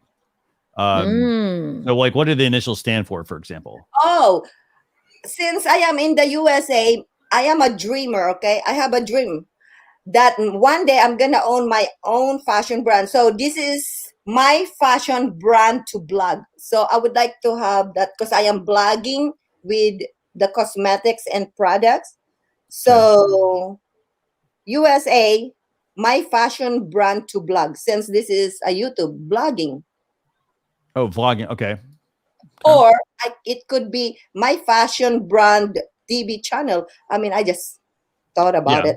Something. So I mean, if it were me, I would almost like put that out there, like what the channel's about, like, yeah, like for example, and have a bit of have a very niche focus. Like if you're talking about like makeup, for example, like in the header up here, you've got the subscribe button. I wouldn't necessarily, I don't know if I'd put the subscribe button there. I would focus more on the makeup side. Like you've kind of got that with some of the photos that you have here. So that people know exactly what they're getting. Like I think if you said, my fashion brand, for example, TV, like I think that people might understand that a little bit better than just having MFB TV. Okay. Does that make sense? So I might do that. And then actually this is my first Canva channel art. So I was experimenting long time ago. Yeah, no. Well, so you want to make sure you experiment with the channel art. And then the other thing I'm going to do, I'm going to switch over to the StreamYard channel. So as you can see, this is the front of our channel. And so what will happen is you'll see, like, if you're doing a live stream, you'll see that we're live now, and then you'll see upcoming streams. For example, so if we've got the real channel though, because I have everything, like how the YouTube channel actually. What do you mean? I have the face of the MFB TV exactly the way normal. Just 1 second, okay? Let me just go there. Normal setting.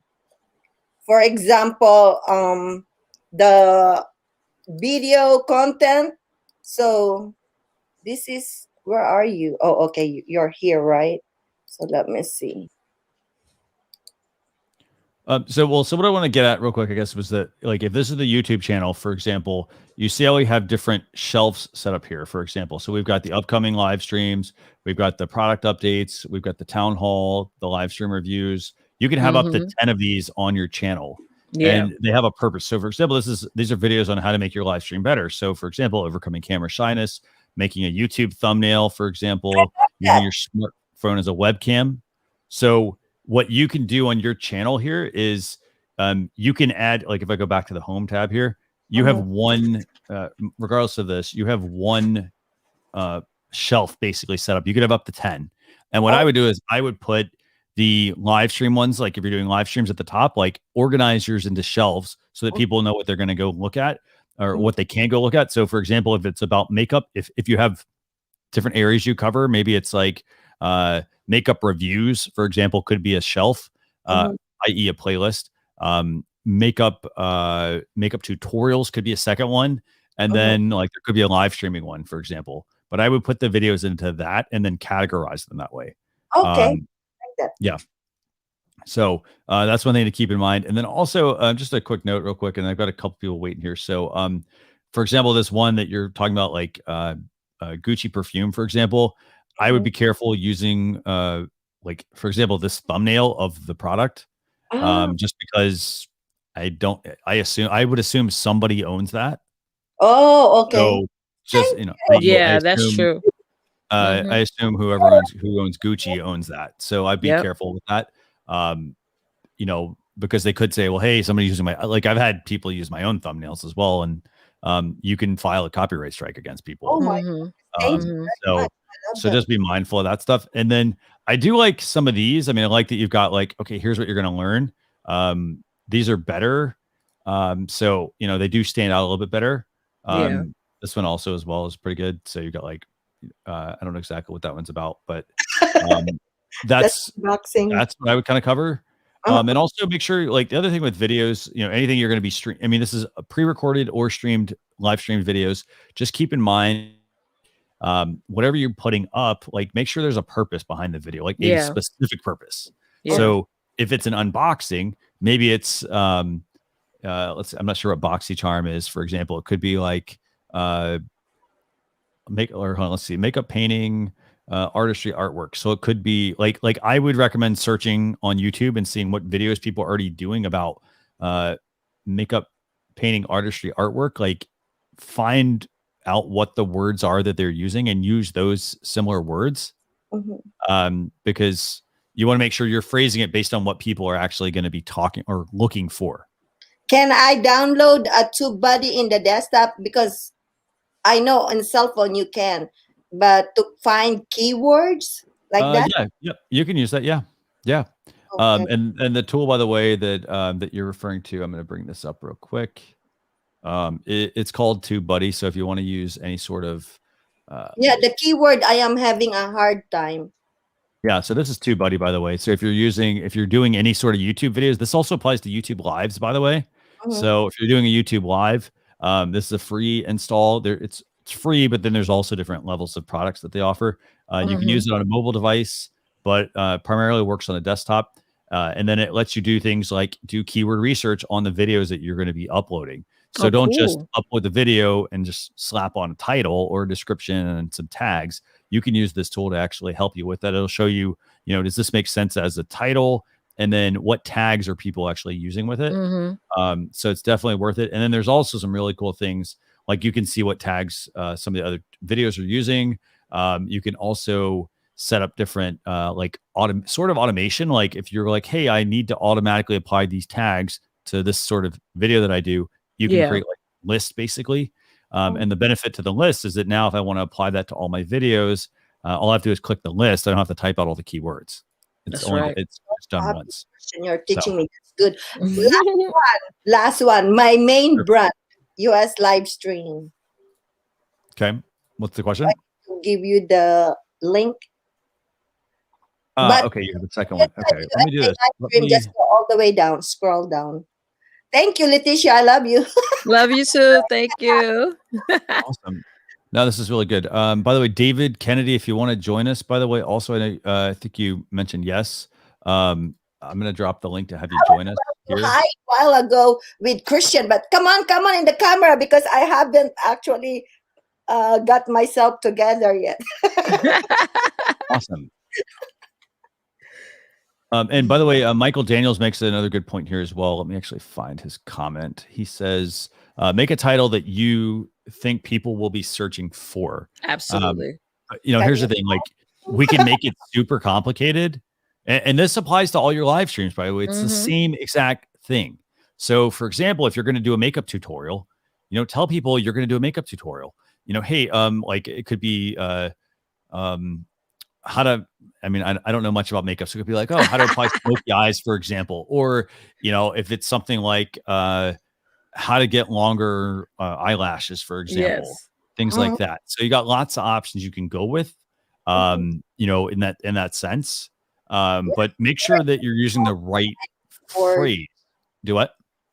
The keyword, and you know how you have to put the title, description, and then the tag underneath, right? It's just the word. You get stuck. Yeah, but it's really about you identifying who. I know you're doing makeup, but who are you teaching how to do makeup for? If it's for moms, we would like to do something quick. So maybe you could do how to do a smoky eye in less than 5 minutes, like that. So it's now you got the demographic you want to target, and then you have the languaging that fits them best. So that's really what it boils down to. So once you get those two things, you're going to be popping out videos left and right because you got the demographic and the target, the dreamy customer, and also the type of content that keywords that they like to look at. That is the first topic that we have in the very first time I met you guys. Remember, is that the narrowing down? Yeah, and I couldn't find it. I couldn't narrow it because I don't fit in Asian. I don't fit in white. So I'm trying to find my niche. So all that video are like my.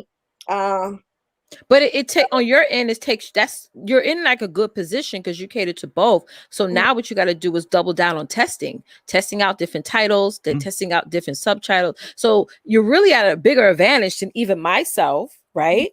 Because I only know one language and I only market to one region of the world. You can go back and forth, you know what I'm saying? But it's like, you just got to test it out. You just got to test out those titles and see. There's going to be one that's going to be like, oh, that's what people are clicking on. That's what they're gravitating to. So, yeah. And do me a favor. I would say this: if you have questions on, doing some of the optimization, like just reach out to me and I'll give you some tips on that. Just private message me. Remember? Do what? My phone, but of course, don't say it out loud. Of course. No, do me a favor. Just private message me the information, and then I'll do my best to I'll give you some recommendations on that. Awesome. Because there's definitely a lot that you can do. So okay. I need the critics down there too. You know what? I got lucky to one video. I don't know if it's lucky, but as a beginner, 12K in 1 year, and for me that's a lot, okay, because I am a beginner. But I don't know what I did that it works and then it stopped. So yeah, and maybe you hit on a trend, and like I said earlier to the last lady, if you hit on a trend, you're going to get a huge spike, and then after a while, when that trend is gone, it's going to dip down. So a lot of times we do hit a good trend, and maybe that 1 month when everybody's really searching for that topic or searching for that problem, and it just spikes and then it just dips. So that's searching, doing trend-based marketing is good and bad at the same time. It's like it's no longevity to that in many cases. Yeah. And by the way, I got a good point here from Future Cars Man of Life. Says use hashtags that people will type, and the results of your channel will pop. So I will say there's no very specific, it may pop like 5 places. It may pop all the way to the top. It really depends on competition as well. And what I want to quickly show you is, so for example, here, I'm going to add this to the stream. This is a tool on YouTube. So this is, for example, this is the graphic that you saw at the beginning, right, Leticia? Yep. So if you go to youtube.com/hashtag and then put in an actual hashtag, this is actually a way for you to see what videos and whatnot are being used. So for example, I can look at all the thumbnails. For example, like I didn't change the thumbnail in this video a long time ago. But you see, I have a consistent brand that I use here. And for the most part, I'm the only one using that, as you can see. Yeah. So you could put in I could put in hashtag. What do you want to put in for a hashtag? What hashtag email marketing trends? Let me look at that one. Sales. Sales. That's broad. Well, yeah, so here's what we'll do. Let's put in hashtag email marketing. So here's how this is actually useful. For starters, I can see that there's 8,700 videos. There's 3,500 channels. Nothing wrong with that. But the other things I can glean from this is I can see, okay, so like my friend Neil Patel, for example, he's showing up here on quite a number of these, because that tells me he's trying to corner this market. The other thing, though, you also have here is, if you look at thumbnails, so your videos were about makeup. What I want to do is I want to switch to makeup, by the way. So I'm going to put up makeup tutorial. Let's see what comes up. So makeup tutorial. Look at this. 87,000 videos, 36,000 channels. It's not to say you can't get your videos in here, but I would use this to actually learn from. So what I mean by that is, for starters, let's look at the people that are consistently showing up. So if we see the same people, it looks like they're all very unique, actually. So let's just say we saw the same person showing up every single time. Then what we would want to do is we would want to delve into that person's channel and say, okay, how do they have their channel organized? What are the video titles? Does this make sense? Yes. Great tips. And you can also go on here and you can, as you can see here, remember I brought up your thumbnails. Look at all these different thumbnails here. They all are somewhat unique, but they also have very similar, they have similar themes to them or designs. So you got this person, this has 3 people on it. This is over 50 easy beginner makeup, for example. You're showing the before and after. So that's then what the people are going to learn on the video. This person's showing, fox eye makeup. I'm not really sure what fox eye makeup is. Sorry. But, you're able to see a close up of the eye. This person's doing a tutorial. So as you can see, you can actually learn a lot just by going to youtube.com/hashtag and then whatever the hashtag is you want to use. Yeah, and that's like the nice term of the word hacking. Is like you're just looking at your market, seeing what other people are doing in your lane, and sort of adding your own spin on it, but keeping the same aesthetic, that makes sense. Like what Christian was showing with the thumbnails and things like that. So yeah. So I hope that helps. Do me a favor, send me a PM and I'll do my best to work with you. One more live. What do we have? Live stream. I wanted to see the front to see if there's also critic. Here, let me just do a quick. What's it called? USA what? USA live stream. Okay, let me just see. So tell me what is the channel about? Well, in the beginning, since I love 8,600 subscribers. Okay. All gadget. It used to be US live stream, TV gadget and things, remember? But everybody's complaining, it's too long, it's too long. So I said, well, let me cut it up, USA live stream. It's all about the same thing, unboxing with electronic gadget, what, all that stuff. So what's the channel name? Because I look up USA live stream and I pull up something different. Okay. How about USA live stream, TV gadget and things? Oh, that's long. Leticia, you can tell I'm Asian. I have everything in case the other channel don't work out. I have another one. Oh, I see. Yes. Multi-selling. Okay, so I've got your. Okay, so let's see You what we see it? got here. I do see it. Yes. Okay, so here I'll pull this up. You have. Let me see what we got here. Ooh, Okay, I have so many projects to do. Construction. Okay. And by the way, I want Erica, who's waiting backstage. I'll bring you up here in a few minutes. Okay. Thank you for being patient. I appreciate it. I promise I'll bring you up. Okay. Just give me 1 second to. Let's see. Okay. So let's go ahead and share this one. Okay. So here's what that channel looks like. Okay. So this is your YouTube channel. Okay. So are you live streaming or are you doing pre-recorded videos? That's why I am asking you. I do, what do you call pre-record? The one that I just do it by myself? No, like you record it and you upload it onto YouTube. Yes, I upload it. Okay, so you do pre-record. Okay, so I would say, I mean, you kind of have to look at, you're going to have to play around with this. So for example, you're going to want to test out whether you do a live stream or whether you do pre-recorded videos. What I mean by that is, so for example, remember when you're live streaming, everything is live. So if you're unboxing something and it's not something that is like, you may have no one tune in, for example, if the live stream is like, a 30-minute unboxing or 5-minute unboxing. So that's where like using a pre-recorded video might be better. So it really is going to come down to what the topic is. If you're doing an unboxing and and people really are not, like, maybe you test out one or like a handful, like do it for a month. And if people are not tuning into your live stream, then that tells me, well, hey, maybe I need to make this a pre-recorded video. So this is your channel. And then, Darren makes a good point, by the way. Do you edit or are you live to tape? So I am an old lady, so I don't edit. It's just raw. Okay. Yeah. I do have Adobe and iMovie, Filmora, but I was like, well, it's only 3 minutes. Let me just talk to the machine for 3 minutes. Voila, done. Well, so you got some. So for example, if I look at the videos, you got 10 tips to become a successful YouTube creator. I like that title. Let me look at some of your other videos you've done. So if I go to videos, I'm going to sort them by newest one that's been added.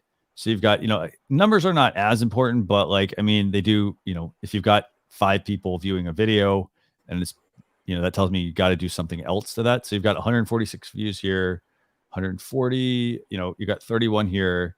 So one thing I would definitely say is, so this one, for example, you're doing in a different language.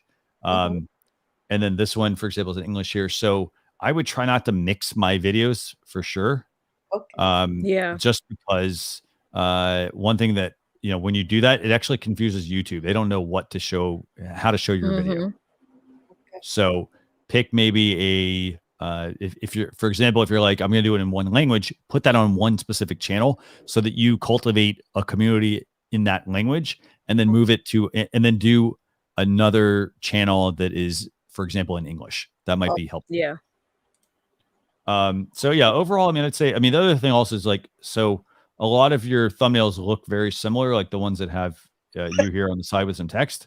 I'd look at, again, I'd use the hashtag tool and look up the term and see what people are using for their style of their video.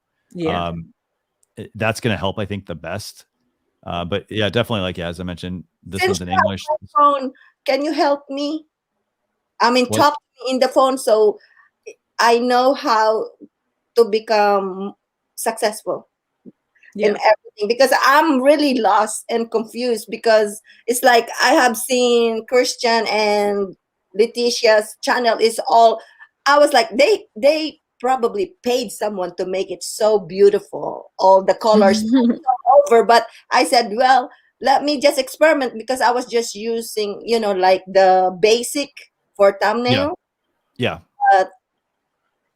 Okay. You should definitely, so I'd say this. I mean, some of the tools we mentioned earlier, like Canva or Easel or Figma, like fantastic for creating those thumbnails. Like they actually have very good examples as well. Really good templates. Tons of templates you can use. I'd start there. There's a lot of other tools as well, but do me a favor, PM me. I'll see how I can help you there. Okay. Okay. Thank you. Awesome. Thank you. Me again, ask so many questions as long as you guys are here. Thank you. Awesome. Thank you for tuning in, guys. I love you. Thank you. Bye. Okay, so Underwater, by the way, Underwater just asked me a question about the requirements to have your live stream audit. Just join us on the show. That's all you gotta do. So I'll drop the link in here real quick for you. And then now we've got I don't see any comments. So I've got Erica here, host Coach Love. I'm gonna bring her on. Leticia, I'm gonna let you handle this while I respond to a couple of comments. Awesome. Yeah. Bring her on. Erica, thanks a lot for joining us. Hi, hey, beautiful.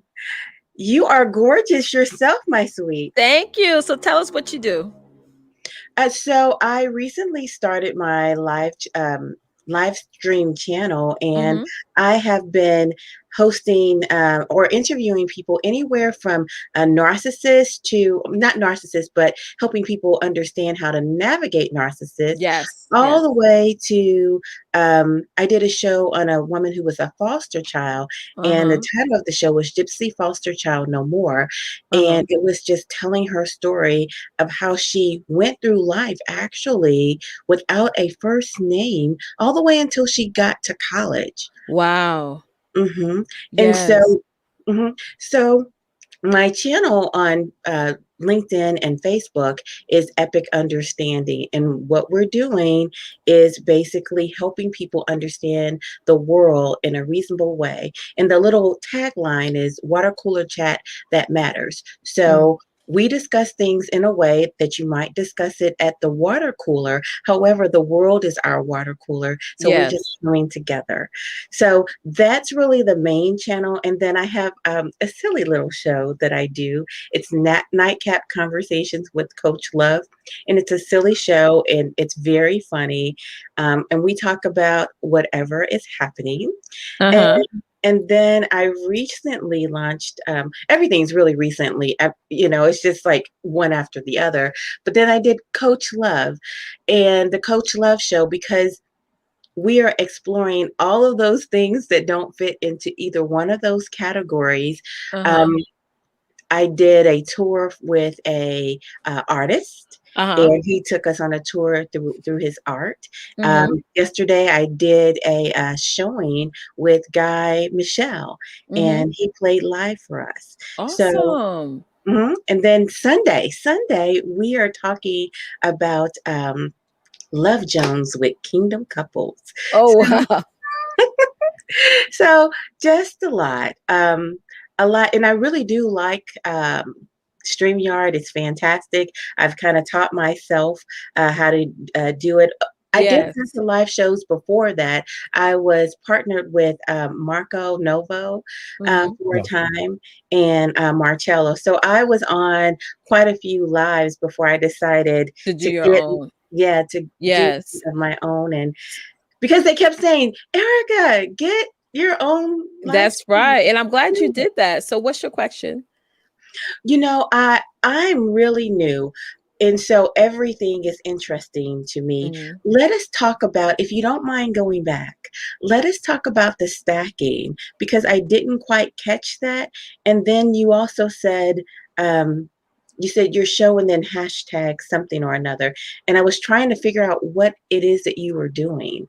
So the hashtag, he went on youtube.com/hashtag. So you could do that. So let's say you go on youtube.com/hashtag, you type in narcissist or narcissism, and you'll be able to see other channels that also talks about that particular topic. Right. So you're able to look at, their titles, their thumbnails, and sort of get an idea of how yours channel should be positioned, or figure out a way how you can do it just slightly different, but keeping that same aesthetic. So that's what Christian was talking about. But when you mentioned stacking, elaborate on that. Well, it's a term that I thought you guys used.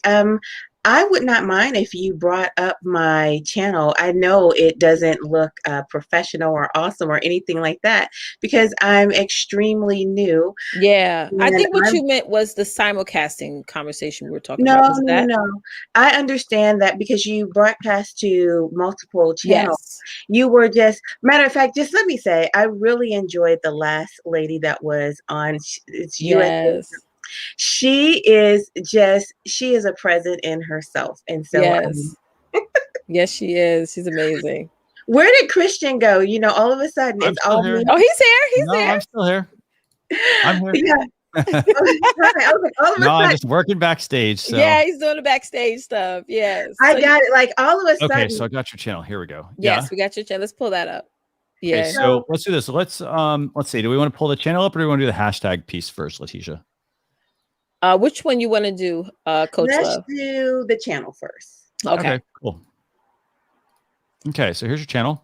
Okay, so what questions do you have? So first thing I would say is this needs to be. We need to fix banner, new banner. Oh, I know. I can't see.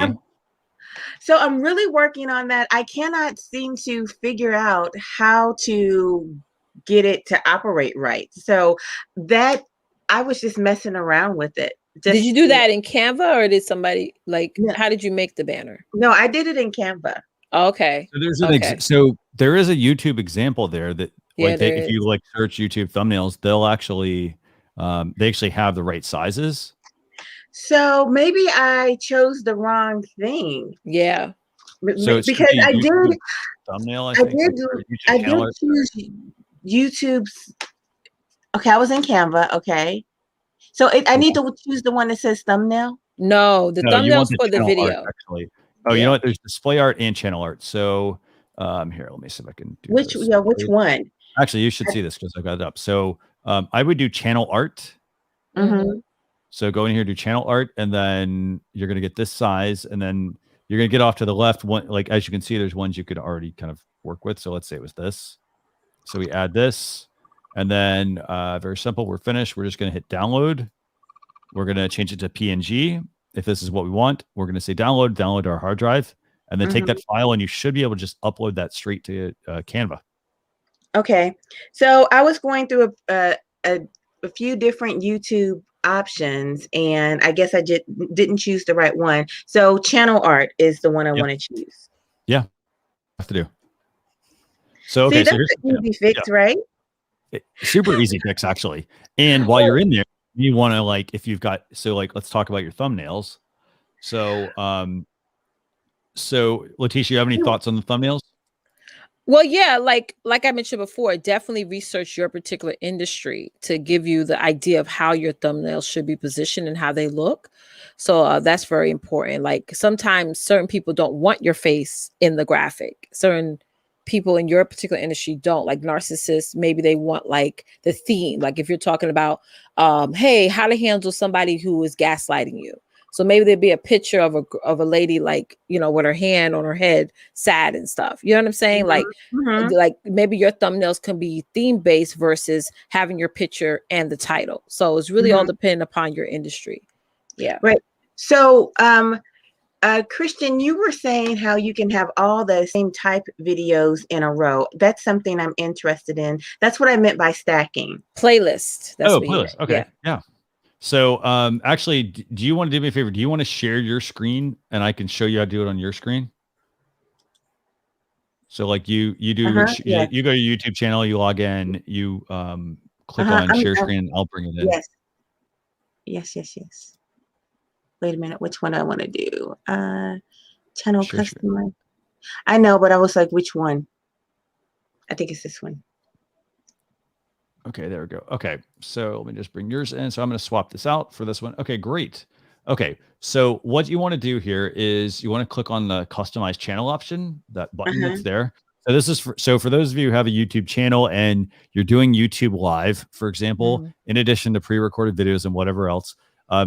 When people go to your front channel, like in Erica's case here, she's got the uploads feature, and that's all people are seeing. So then here's the thing. You only, and not to knock the number of videos you have, but like you've got 15 videos. Let's say you had 150. You know, somebody is not going to do this. They're not going to scroll through all of this to get to 150 videos. Right. So it's up to you to set up playlists that go here. Right. So now on your channel, you can click customize channel there on the, click that button for me. Hold on. I thought I clicked it because I see channel customization. I'm already there. You don't see that? Did it open a new tab or what did it do? It just says right here, it says that I'm sharing the stream. Let me see what you see. We just see the main channel. Okay, so I can back out and do it over again because I am sharing. I think it opened in a new tab. I think that's what happened. Okay, let me see what happened here. Because I don't have on my end a way to actually control it. So yeah. Okay. So let's see. It says stop sharing. So okay, so just do share window. Actually, when you click on it, just do share window. Okay. Okay, hold on 1 second. Sure.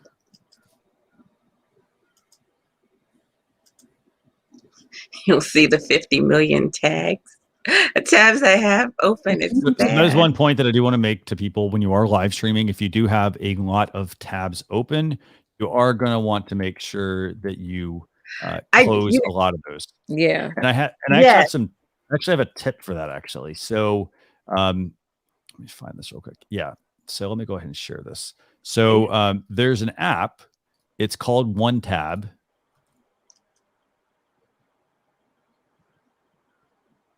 And so what One Tab does is it actually will consolidate all of your tabs into one window.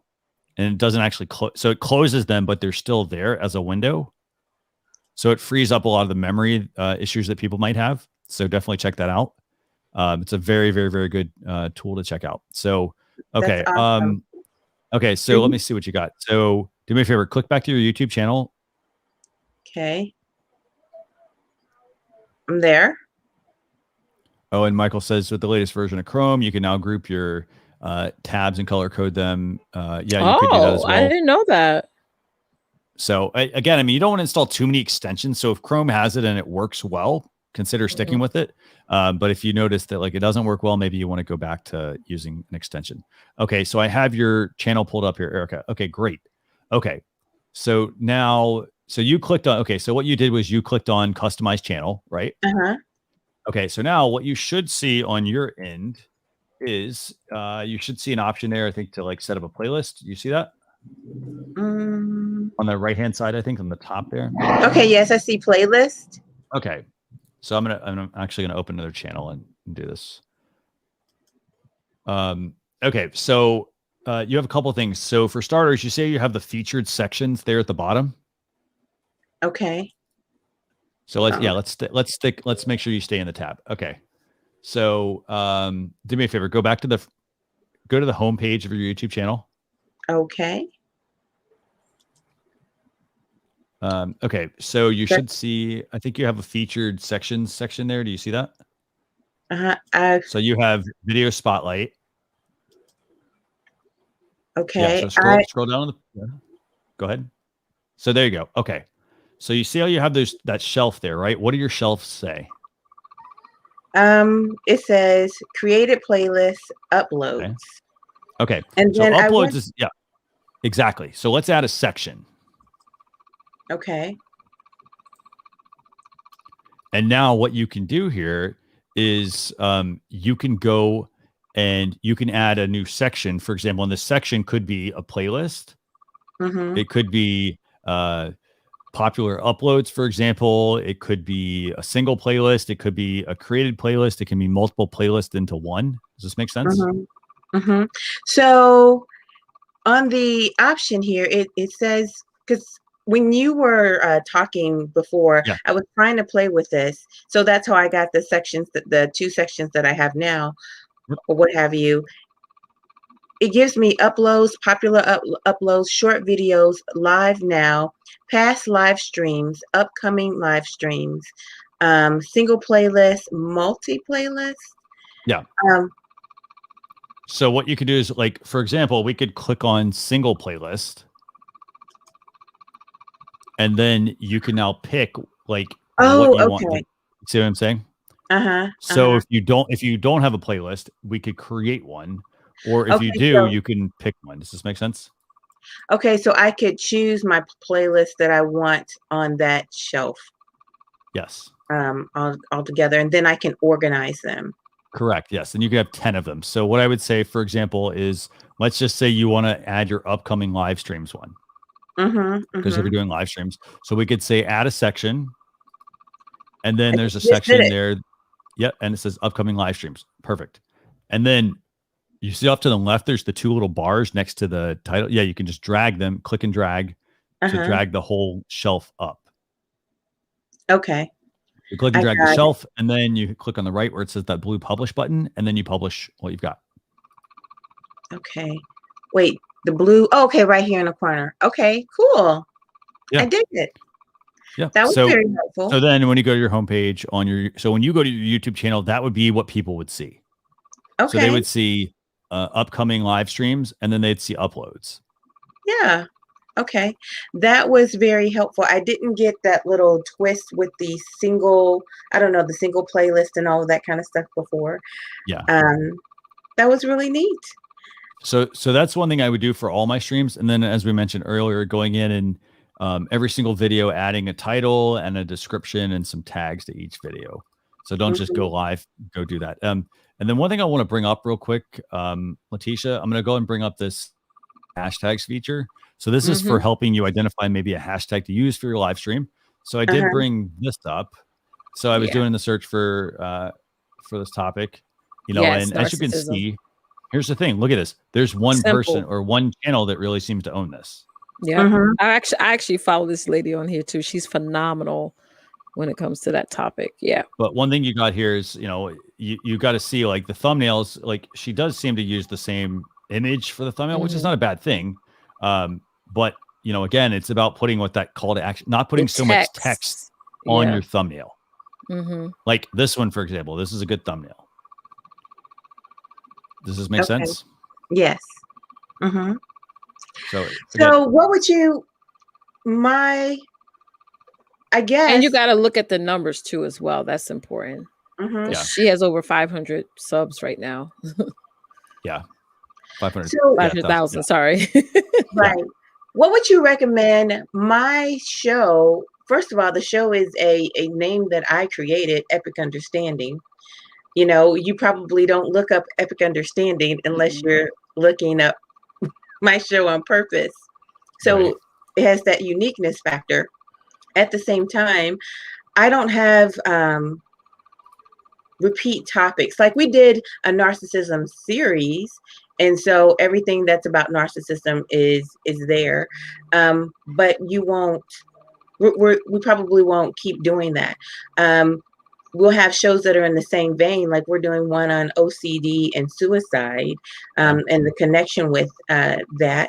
And so, if you like narcissism, you probably like the one about OCD and suicide. Yeah, PTSD. Yeah. Yes, but no one's necessarily going to be looking up Epic Understanding, and my shows are always going to be about different subject matters. They're really for people who are trying to, either spread a bright light or kind of cure themselves, self-help. Like, and I'm gonna be honest, and most people don't take this advice because it's going to for one, you got to narrow down your shows. Okay. Yeah. If you have a show if you're going to make a talk show and it's about narcissism, it needs to have a title about narcissism. If you're going to make a show about anything else, it needs to have that title. So for example, I have a show called Email Marketing Trends. It's based in the title says it alone of the show. So when we create, our content is supposed to be unique, not the title. every title we create, and this is why a lot of people don't do this, because if you're serious about scaling your business or scaling what you do, you got to focus on the consumer who's watching you and what they're searching for and what they're looking for. We may like a title all day. I have tons of titles. I have Women's Success Connection, all those things, but those are titles that I had to change those because nobody's searching. So if my audience is not searching for it, I'm going to change it, because I want to create titles and themes that people, my audience, my consumers are actually searching for, so they can find my unique content. So that's what we have to do. So for you, you may love the title and the title is beautiful, but you got to ask yourself, what is my target audience? What are they searching for? How can I get them to find me? You know, because social media is a maze. And if we're not working hard to really put ourselves in the position of the people who we want to find us, then we're not going to get the viewership that we want. I definitely received that, and I take it to heart. I have a question about this particular idea, because I do title my shows like the ones about narcissism. Narcissism is in the title of that particular show. So what's the name of the talk show? Epic Understanding is the name of the talk show. And so whenever I'm promoting the episode, I should call it, that's correct. Whenever I'm promoting the episode, I promote the topic that the person is talking about. And I don't know if it'll be good enough to work that way, because I do really embrace what you're talking about. I think it's really smart. It's hard to go the Larry King route, you know, when you're in this business, right? Okay. But so here's the thing though. I'm gonna push back on that. So like, I think that actually, I mean, so Epic Understanding, like that's the title, and then I mean, you kind of have to almost treat this like a talk show, like let's just use the examples of what is it, Geraldo Rivera, like Rosie O'Donnell, like Ellen DeGeneres, like who else was it, Maury Povich, like every single episode there's usually a theme, right? So it's under the umbrella of that person. In this case, it's under the umbrella of your channel, and so you need to be built, you know, not to give you more work, but you need to be following like a sort of a template. Like watch some of those shows. Hey, what do they do? How do I translate to that? How do I do that same thing online? Whether it's, you know, like I have an interview or I have a guest on, for example, it's an interview series where you're going to talk about that topic, and everything that is talked about on that show is about that topic.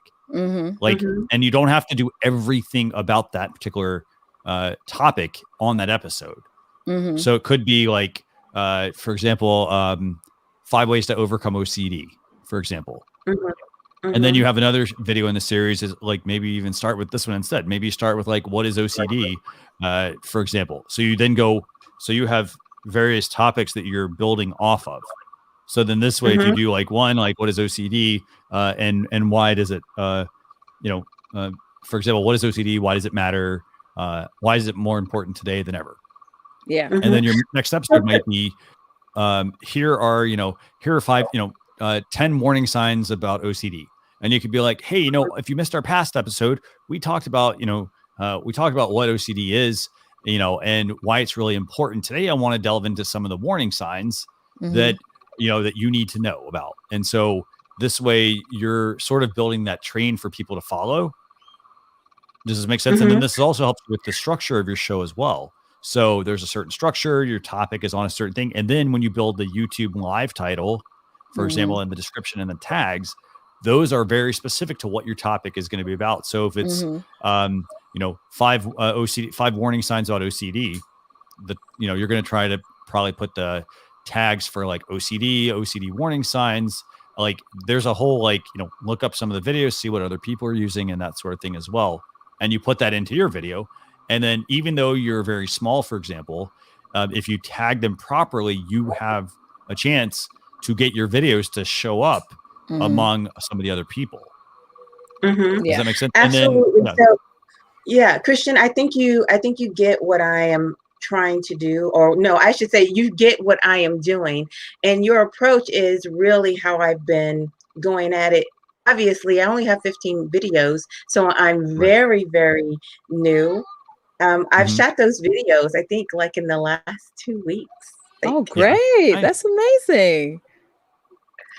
So, by the way, Michael Daniels makes a couple other points here, by the way. You know, like he says he has like, for example, like he uses a hashtag for like, if he's got videos that he's done about StreamYard, he could do like StreamYard tips, for example. And then, but he did mention about being careful about what you put in the title, like what the topic is. Yeah. See, Michael's channel is very much like what I was saying about how he has different show themes, but each show, the title is the theme. You know, the title is, so when people are searching for it, they're like, okay, Tinker Talk, this is what he's talking about here. So on a viewer standpoint, it's more organized, it's more streamlined, and it specifically speaks to a certain type of audience who loves his content. So yeah. Thank you, Michael. Okay. So does that make sense?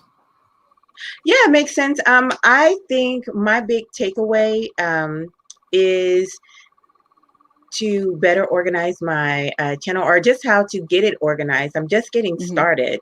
And those playlists will help. Yeah, those playlists. I know you yeah, that will help a lot. Yeah. Right. I have some playlists in there. I don't know if you saw it, but they weren't organized for someone coming to the channel. Right.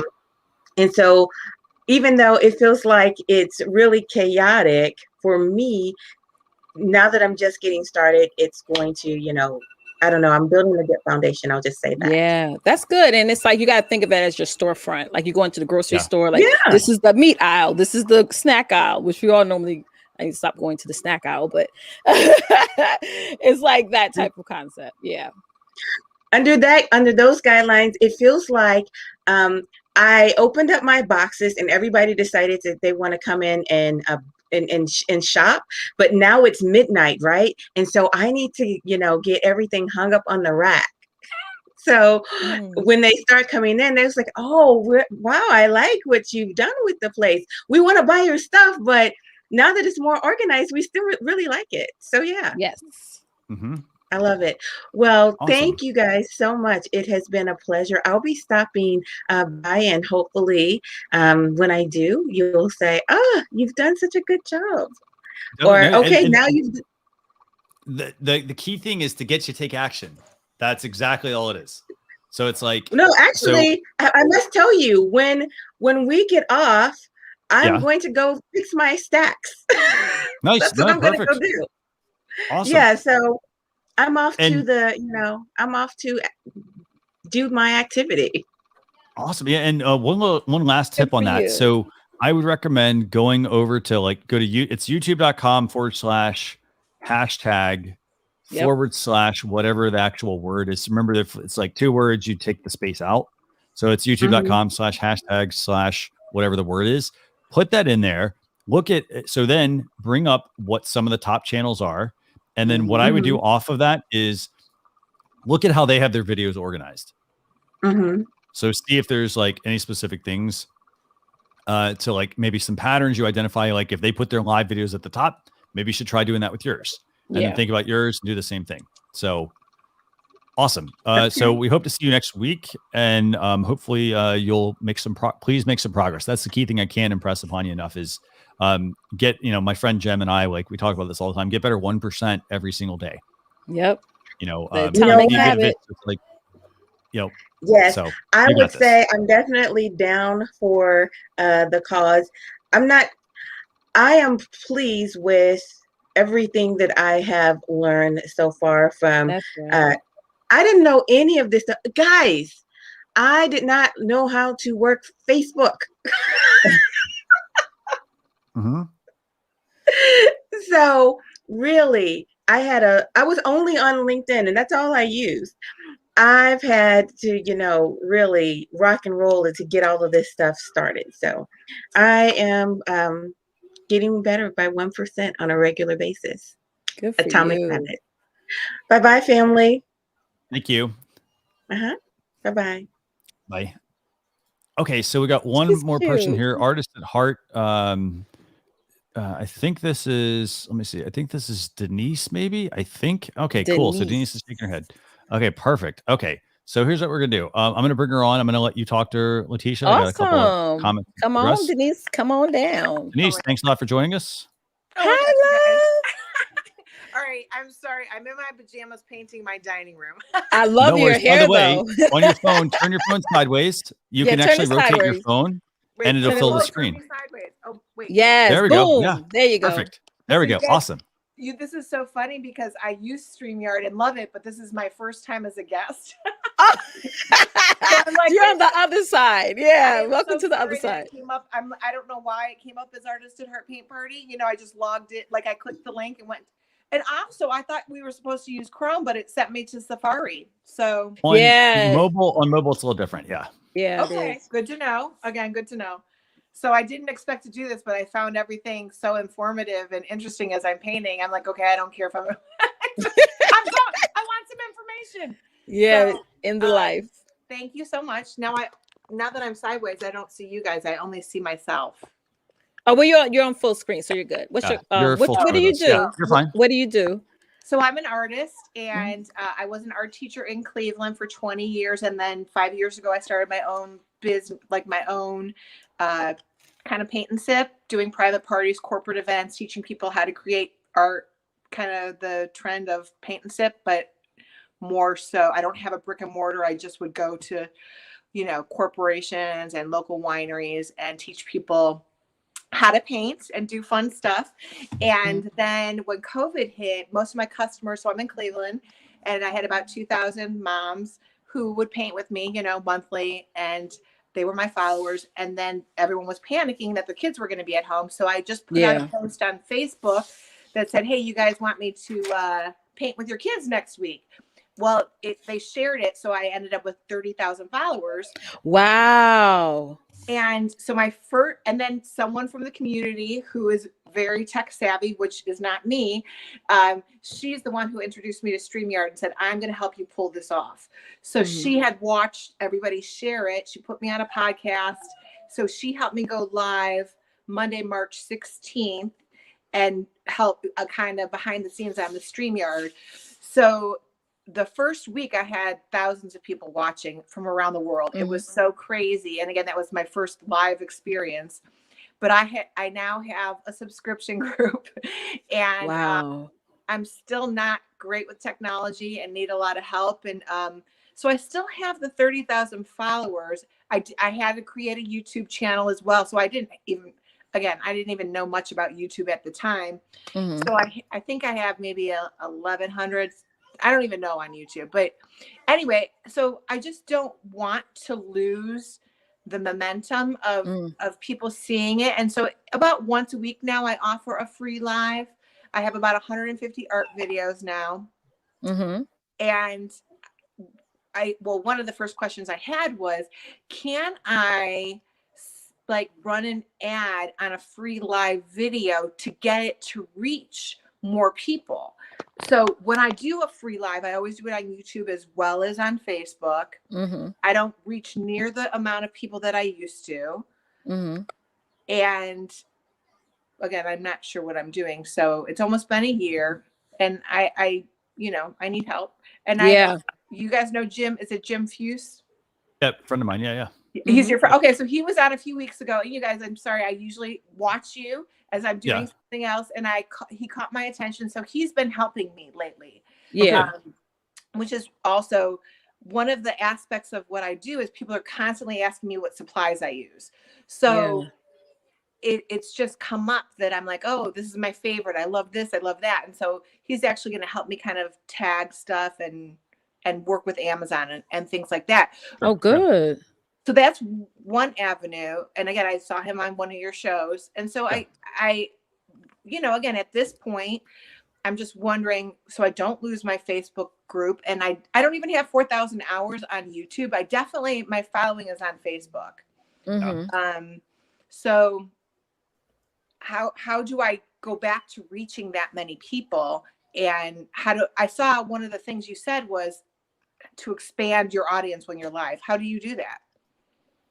Leticia, do you want to take that one first? Yeah, well, what I mean by that was the simulcasting. where you're going streaming live using StreamYard, going live on Facebook, going live on YouTube, all at the same time. So let's do a little bit of backstory here. So you started this huge peak back in March, right, of last year, which was when all the shutdown started to happen. Because I remember the second week of March was when I got the email from my kids' school, and they said the kids can't come back to school. I was like, what? Right. So you actually came around. You started to peak higher when at a good trending time where all of us parents, we had the kids at home, and me personally, we didn't know what to do with them. Like, okay, they're home. What do we do? So that's where most of your engagement came from around then. Now, as you went on, look what happened. More and more people started to get online who is in your lane that you do. And now there's a huge saturation of women who do exactly what you're doing. So what you have to do, which is what I was explaining to the last lady, was now it's time for you to do your market research. Now it's time for you to research those hashtags. It's time for you to research other people who are doing exactly what you're doing and figuring out how you can do it slightly different. So now you can start to build back up that momentum again. Yes, I totally agree with you. Thank you. Thanks. See, you got it. I was taking screenshots. I have to tell you, I was taking screenshots as I was painting of things you were saying and some Thank you. I appreciate that. Yes. Again, I don't even really understand hashtags. I don't know when they work. Like if I'm on Google and in my Google business, if I hashtag something I'm writing, does it go somewhere? Where's hashtag space? I don't know. Well, hashtags are basically like what your audience is searching for. So if I put hashtag email marketing, I'll scroll all the way to the bottom and see what my audience is typing into Google, because Google is the top search engine. YouTube is the second search engine. So you gotta, when you type in painting for kids, you scroll all the way at the bottom and you see what us parents are typing in when it comes to painting for kids. Like I'm trying to get my youngest son to, obviously his reading level has gone down. So I'm trying to get his reading level back up to like a 2G before the end of the year. So I'm typing in like how to get my son reading level up to 2G. And I'm seeing, you know what I'm saying? So as a parent, that's what I'm typing in. So for you have to do the same thing. It's like, you need to know what your audience is looking at, what is drawing their attention. The attention has gone away for some reason. So you going on Google, doing the hashtag research, doing your market research, you're going to start to see what your demographic, your audience is looking at. So does the hashtag work on any platform like Instagram, Facebook, Google, YouTube? Although hashtags work everywhere? They should, yes. Yeah. You may have a different audience depending on the platform. Just think of it like this. A hashtag is just grouping together posts on a specific topic. And they can be broad or they can be very general. So for example, I gave the example at the beginning. I said I have one for my show called Social Chatter. And that's just for my show. But for example, I also talk about social media news, for example. So I might use the hashtag social media or hashtag social media news to coincide with that. Because if I did the broad brushstroke of like social media, that's just way too broad, right? There's going to be so much noise there. But it's like, I want to be in the conversation, but I don't want to just be in that one conversation. Does that make sense? So for example, if you're going to be doing like painting, so like, I'm not even sure what the term I would look up, Leticia, like on YouTube, but if I were going to look up like a term on YouTube, I would look up like, let's just test this out. Like, let's see. So I would look up like painting clubs, painting summer camps, because now, summer camps, as you know, used to be big back in the day, but now parents are not really taking their kids paying for summer camps like that. But you could do your own virtual summer camp just for the summer, so typing those in. Like you can actually, like, it's March, so you should start like thinking about what you're going to be marketing for come May, because that's when I think that's probably when you shifted a little bit, when the numbers start to go, So here's what I'm going to do right now. I'm going to pull this up. I want to pull up this YouTube channel. So I'm using YouTube as an example, but remember, you can use the hashtag across other platforms. You can use it across and again, this is a hashtag for your live stream. So you can use it across YouTube. You can use it across Facebook, Twitter, Instagram. Just keep in mind, though, by the way, you cannot stream to Instagram. So you have to you can't do it with StreamYard. And that's not because we don't allow it. It's because Instagram does not allow you to stream outside of their app. So there are apps that will do that, but they are violating Instagram's terms of service.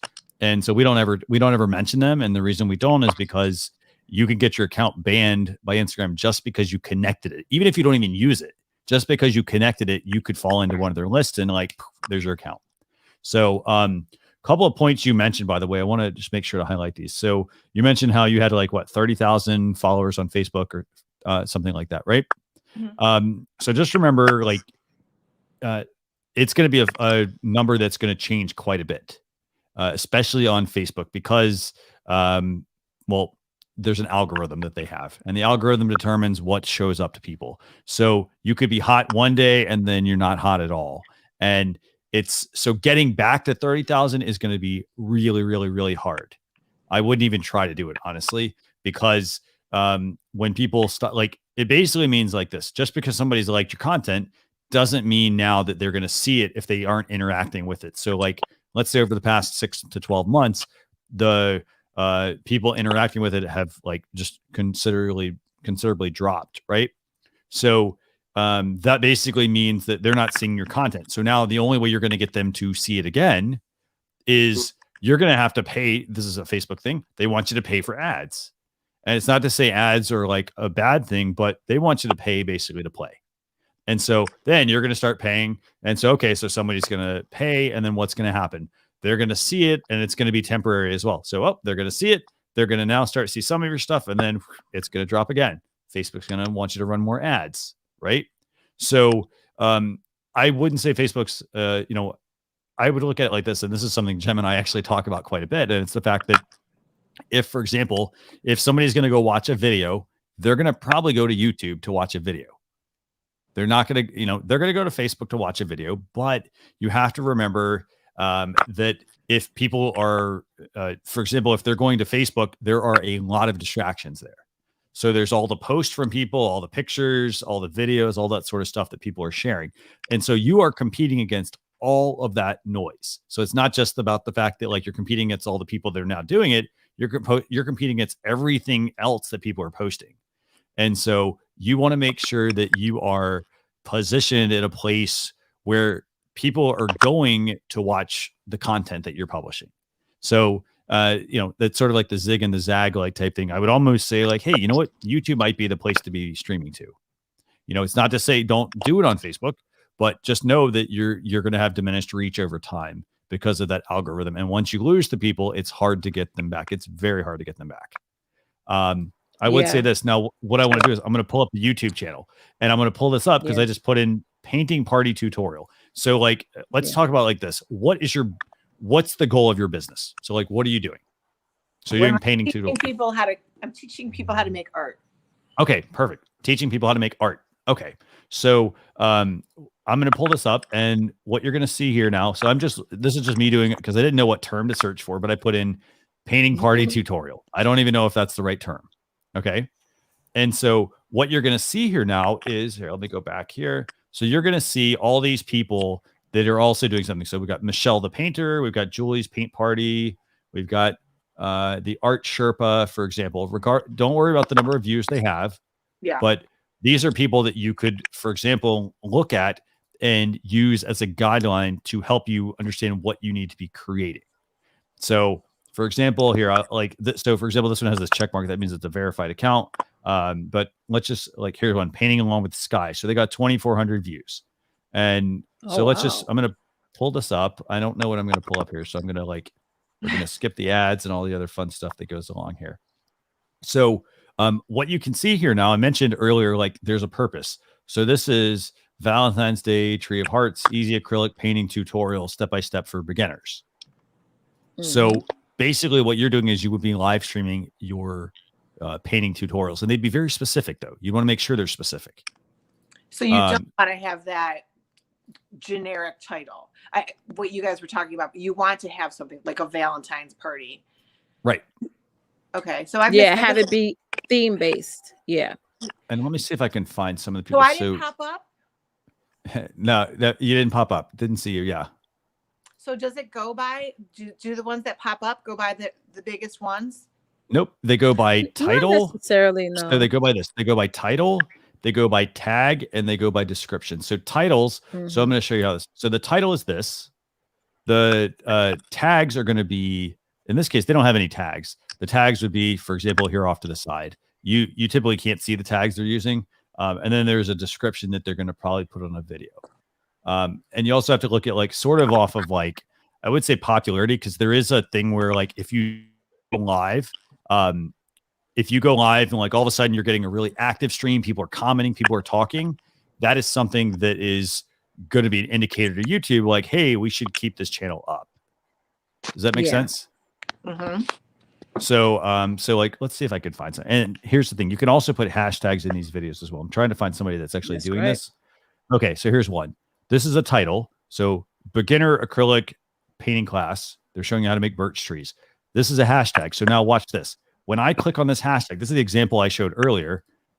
When I click on this, it's now going to show me everyone who's using Love Winter Art as the hashtag.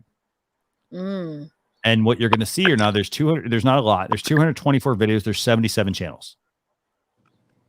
And now what I can do is I can see who those channels are. So like we can see who these channels are, how many views they're getting, and we can see what their thumbnail looks like. The thumbnail is important because that's what's going to draw my attention and to watch your video for the most part. So for example, as you can see, what are these? These are all examples showing kind of what people are making. Mm-hmm. So if people are like, oh, hey, that's shadow art. That shadow box looks kind of cool, right? Mm-hmm. So this one's, oh, there's your decorating Christmas cookies, for example. Does this make sense? Yes, I would love. Yeah, I need to figure out how to do that. That's really interesting. So what I'm gonna do is I'm gonna go back to this. So this is the title that they've used, and this applies to your live stream, by the way. So this is when you schedule your live stream in StreamYard. You say you're going to do a YouTube live. You also need to go over to the YouTube channel and edit your video, and you'll use the title and the description, but you need to be adding these tags right here. Yeah. So I can't add that in the description of when I create my event. Let's say I create my event on Facebook and then I'm in StreamYard and I'm streaming. It won't add those to YouTube. Tags, no. Tags are different. No. You need to go directly to, and here's what I can see. So as you can see here, this is this one channel. Look at this. All the ones that are green are the ones they're ranking for. So like, I'm going to just use this as the example here. So it says beginner acrylic painting class, right? So now look at what the tags are. They're trying to rank for acrylic painting for beginner, birch painting, for example, winter birch trees. They're using their hashtag. They don't necessarily have to use their hashtag. Acrylic painting tutorial. So that's a broad brushstroke hashtag, right? How to paint with acrylics for beginners. They're also, they're using simple tree painting, acrylic, the Art Sherpa, their name, for example. Does that make sense? Yes. So what you're going to want to do is... Are you showing me the Art Sherpa's page? Is that the one? Oh, yeah, you are. Okay. Yeah, I'm on the Art Sherpa's one. Yeah. Okay. I have seen her stuff. She's huge. I had no idea how to tag that, but yeah, she's huge. Okay. Not that the numbers matter. No. But here's the thing. You might have, and to USA Livestream's point earlier, they ask about getting people on, they got 12,000 views, I think, on one video or something like that. The thing is, you may hit and get one, and it's like playing the slot machine, basically. Yeah. You may hit on the slot machine, for one video, and then you may see nothing or crickets for the rest of everything else you're doing. Yeah. I can attest to that. Some of my first videos, I've got, a few million views on some of my videos, and that's like, I was a total beginner when I did that. So, but the thing is, what you do is you learn from the video. So you put out, you do a live stream. So remember, you have to kind of look at what the video is you're going to be teaching. So for example, if I'm doing a live stream, if I'm live streaming a painting class, for example, I have to remember everything I do is live. So if I mess something up, like in your case, you're going to want to have your camera positioned in a way you want it to be viewed. Right. So, not like this. No. Well, no. And what I mean by that is for example, you're going to want to have your hands free. So for example, if you've got kids or you got a husband, or life partner or whatever, you can, you might want to have that person help you with the production while you're doing the painting. And so for something like that, I'm going to go back to equipment here. I talked about this earlier. I talked about these little Rode wireless Go's that I talked about. It's a wireless mic. Here, let me actually pull myself on screen. So for example, I talked about these. These are, this is a wireless mic. So for example, I have this and I have a second one. And the way these work, it clips on my shirt, for example. So it would clip like, and I'd use a laptop for this if I was doing, for my setups. Or sorry, I'd use a physical camera to like connect this, but it would like clip on like that. So this is one, like, obviously this is a bulky sweatshirt that I've got on, but I would clip it on, and then this would be attached, for example, to my camera, and this is transmitting back to the camera. And then that way I'm able to be like, hey, like I don't have to be like, hey, let me talk in this microphone, right? Right. Instead, I can talk freely into this, and it's being picked up by the other transponder. So that would be something to consider. The other thing is this also has the ability to, let me find the right one. Here we go. You might be, hopefully you can see this. Yeah, there we go. Okay. So as you can see, there's a microphone port here as well. There's a microphone and a microphone port. And so you could actually also plug in a lavalier mic into this if you wanted to as well. You wanted to hardwire it. You plug a lavalier mic into this, and then you have the wireless pack, and you're still able to get better microphone sound. Does that make sense? Yeah. I don't usually use my phone. I'm usually on my desktop. Yeah. No, totally. I just want to make sure. I want to show this to people because great. Information. Thank you. So going back to like this particular video, for example, it's going to come down to what you're going to be streaming or what you're going to be talking about. So if it's going to be streaming, make sure you may want a camera operator. Basically, you want somebody to help you produce. And that's going to be like you run through what's called a run of show, and we have a template on the StreamYard blog at streamyard.com/blog, and there's a run of show template. And it basically are all the scenes that you're going to be doing. And the great thing about that is, it's where you give it to your producer, for example. You give it to like some, if you've got someone else that works with you, you give them the run of show, and they know what scenes to transition to so that you can focus on the teaching aspect. So what is, you mean like, it's like a step by step. But so you're saying like when I want to show something, like when you guys are bringing up a new screen or something, is that what you mean by that? Yes. Okay. So it's like if I have a graphic I want to bring up, if it's like I want to have a cut, like if I had two cameras right now, for example, and by the way, you could do that. You have your mobile phone. You could set up your mobile phone as a camera, and you could have, for example, I have a physical camera here, and I could have a mobile phone, and I could switch between them in my StreamYard dashboard. So that's where, like, if I was like, hey, Leticia, can you switch the camera angles? She could do the camera switching while I'm showing something. Yeah. Got that. I have a StreamYard question for you. So when I bring up when I have a big group, like if I'm selling tickets and I get a lot of people, I definitely have someone, but with my little weekly subscribers, I usually do it myself, but I always bring them on camera so they can share their artwork. And, like one of the questions I have is when I bring something up, let's say I'm putting up an image, I want to be able to control where it's coming up instead of like in the middle of the screen. I can't do that, right? I can't do flush right, flush left, or does that, like, I can't change where my logo appears. Right. So, so the thing is, we always try to make it, we always build around ease of use. So, if people can just move things all over, then it can mess up the experience. Okay. So, but here's the thing, there are various scenes that you can switch between. So I'm going to actually just switch some of these. So like, on your StreamYard dashboard, underneath the bottom, you have the ribbon of different views, right? Mm-hmm. Mm-hmm. Wait, okay. Ribbon of different views. I don't know. Here, okay. So let me do this. I'll share my screen. Let's do that. And by the way, future cars, I see it in the backstage area waiting. We will bring you on here in a couple of minutes. Yeah. Okay. I don't want to be a hog. You guys help me a lot. No worries. I want to make sure that, where did it go? Let's see. I have to say, StreamYard, the reason why I love it is because it's so simple. So I don't, I love it because I can use it, and I am not into technology. Yeah. It's so user-friendly. By the way, we also have a webinar as well. So if I'm just throwing this out there, I don't know your level of experience, but we do have a webinar you can sign up for as well. You're welcome to PM me, by the way, and I can send you all this stuff. Okay. But I'm happy to answer those questions and like also kind of direct you a little bit on things. Okay, so this is the StreamYard dashboard right now. What I'm talking about are these ribbons, this ribbon right here. Okay. So it's do you see that? Oh, so it's basically it's this. Okay, so I'm just going to switch between this. So like for example, if I wanted to put myself on camera, I'm going to just click on this and solo myself. Mm-hmm. I have this view as well, so this is going to be all three of us. And then you could switch between the various views that are there. So I'll go back to this one. So basically, as you click on these, they're going to move your things into position. Now, one thing to remember, you can also click and drag people around to different places. Yeah. Oh, I did not know that. Okay. So for example, if it's the three of us right now and I'm like, hey, I'm going to just drag you around. I'm going to move you and Leticia. I'm going to just move us this way.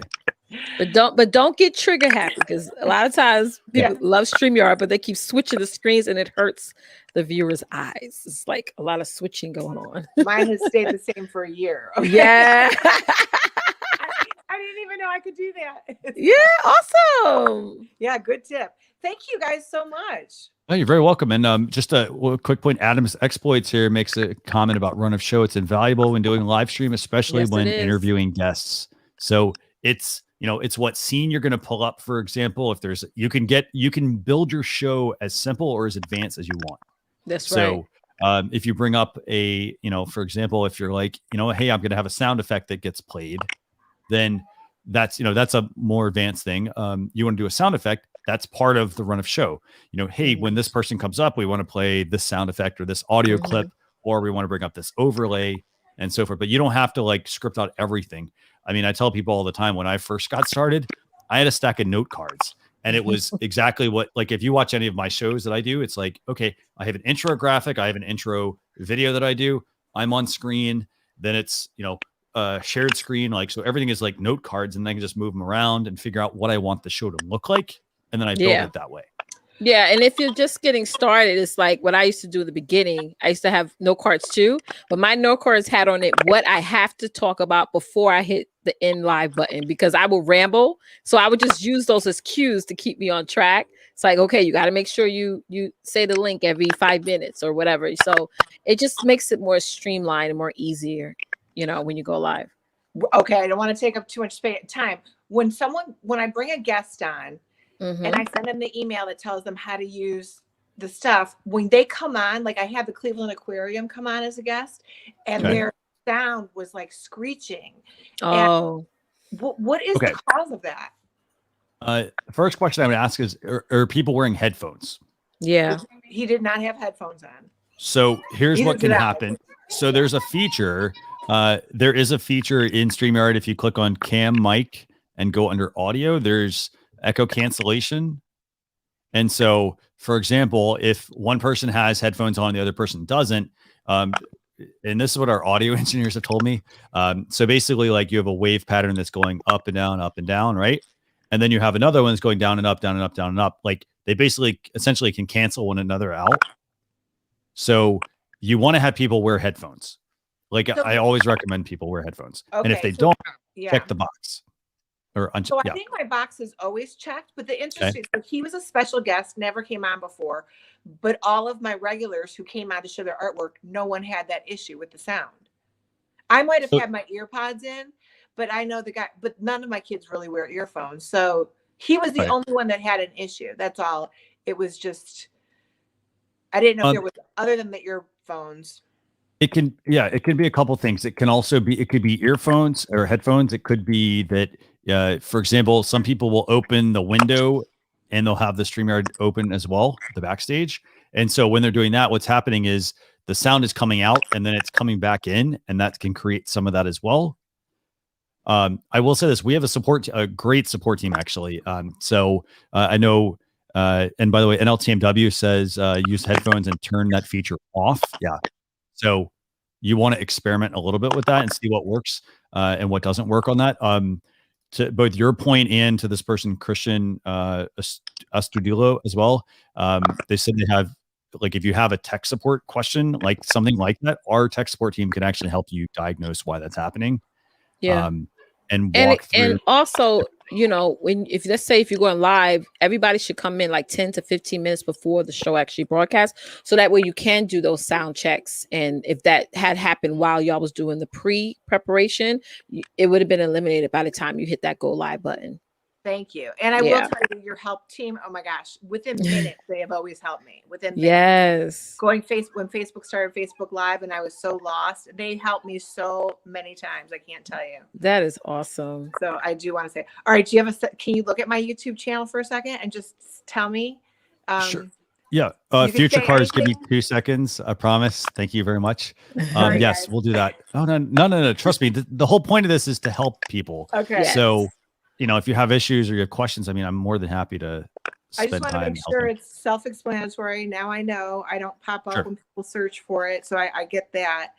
Okay, so what's your YouTube channel? I'm going to go to YouTube. Artist at Heart Paint Party. Okay, so Artist at Heart Paint Party. Okay, great. Let me pull that up.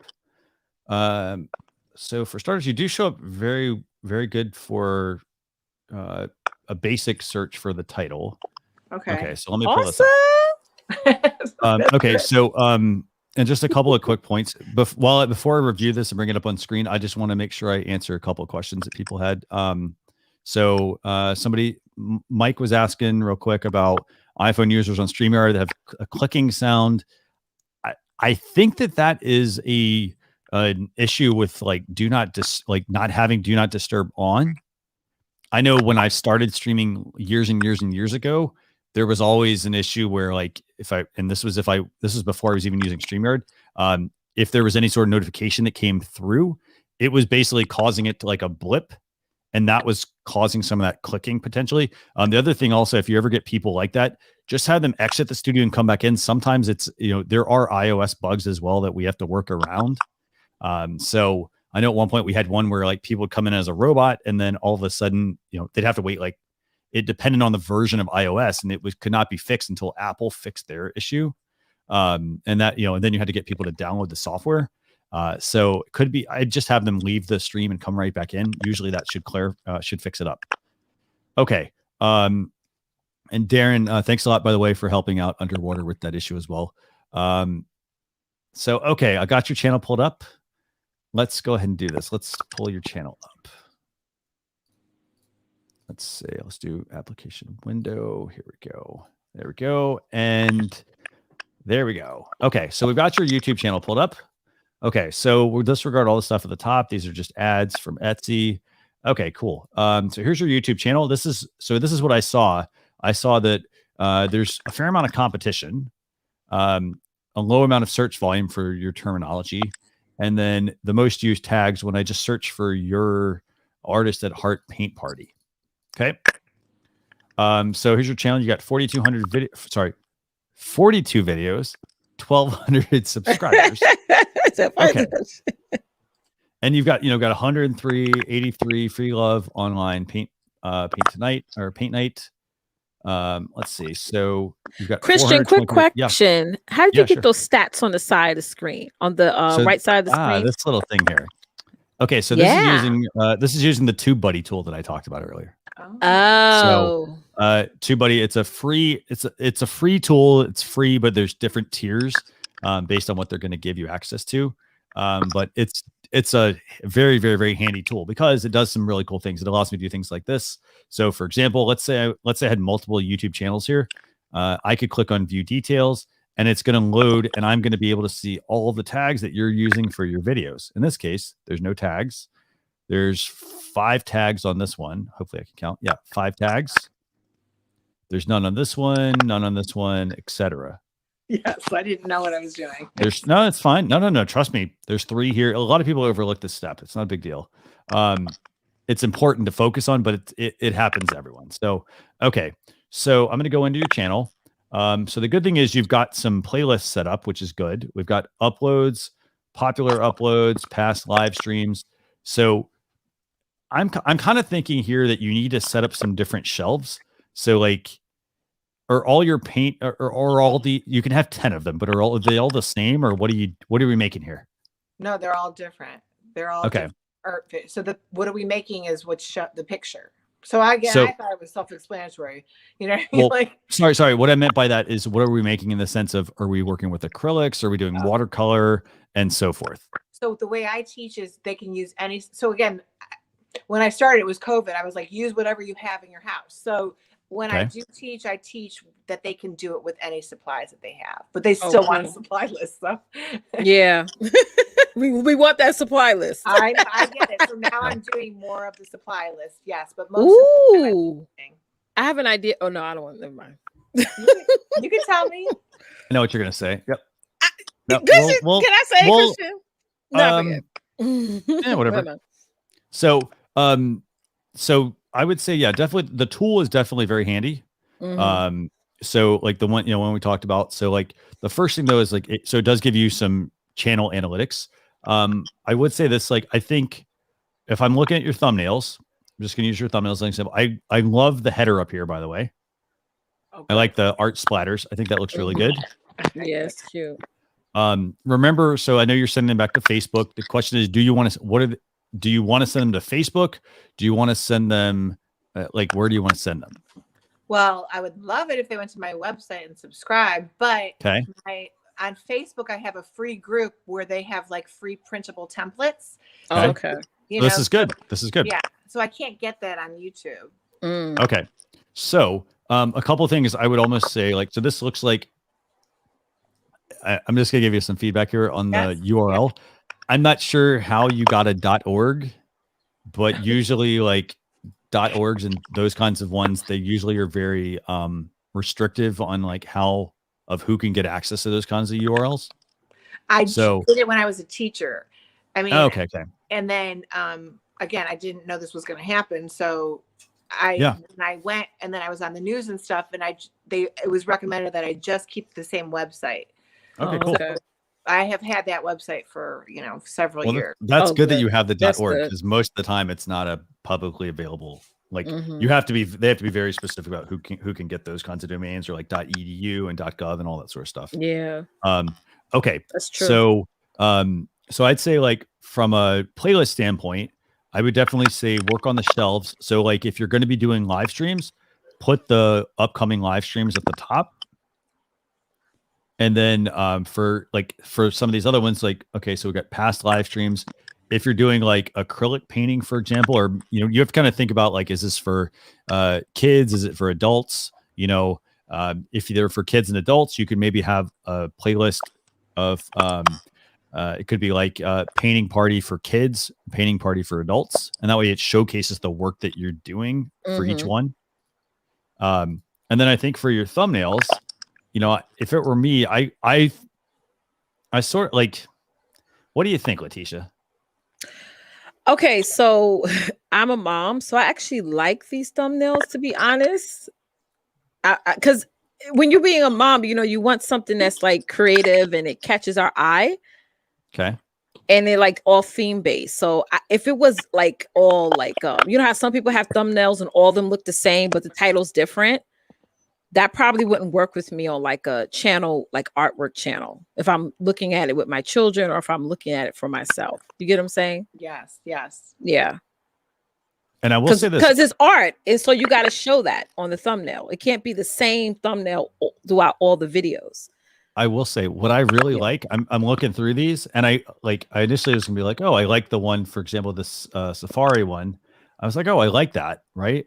And then I got scrolling, and I'm like, you know what? I like these. Yes. The ones where you have your logo, your icon on there. Oh, yes, like a cartoon you got that character. one, yeah. Then you got this one right here. You're telling people what they're gonna make. You've got this one as well. Like, I personally, I like those. I think they look really good. Yeah. I like how subtle it is. Because it also, like, it tells me what I'm going to learn.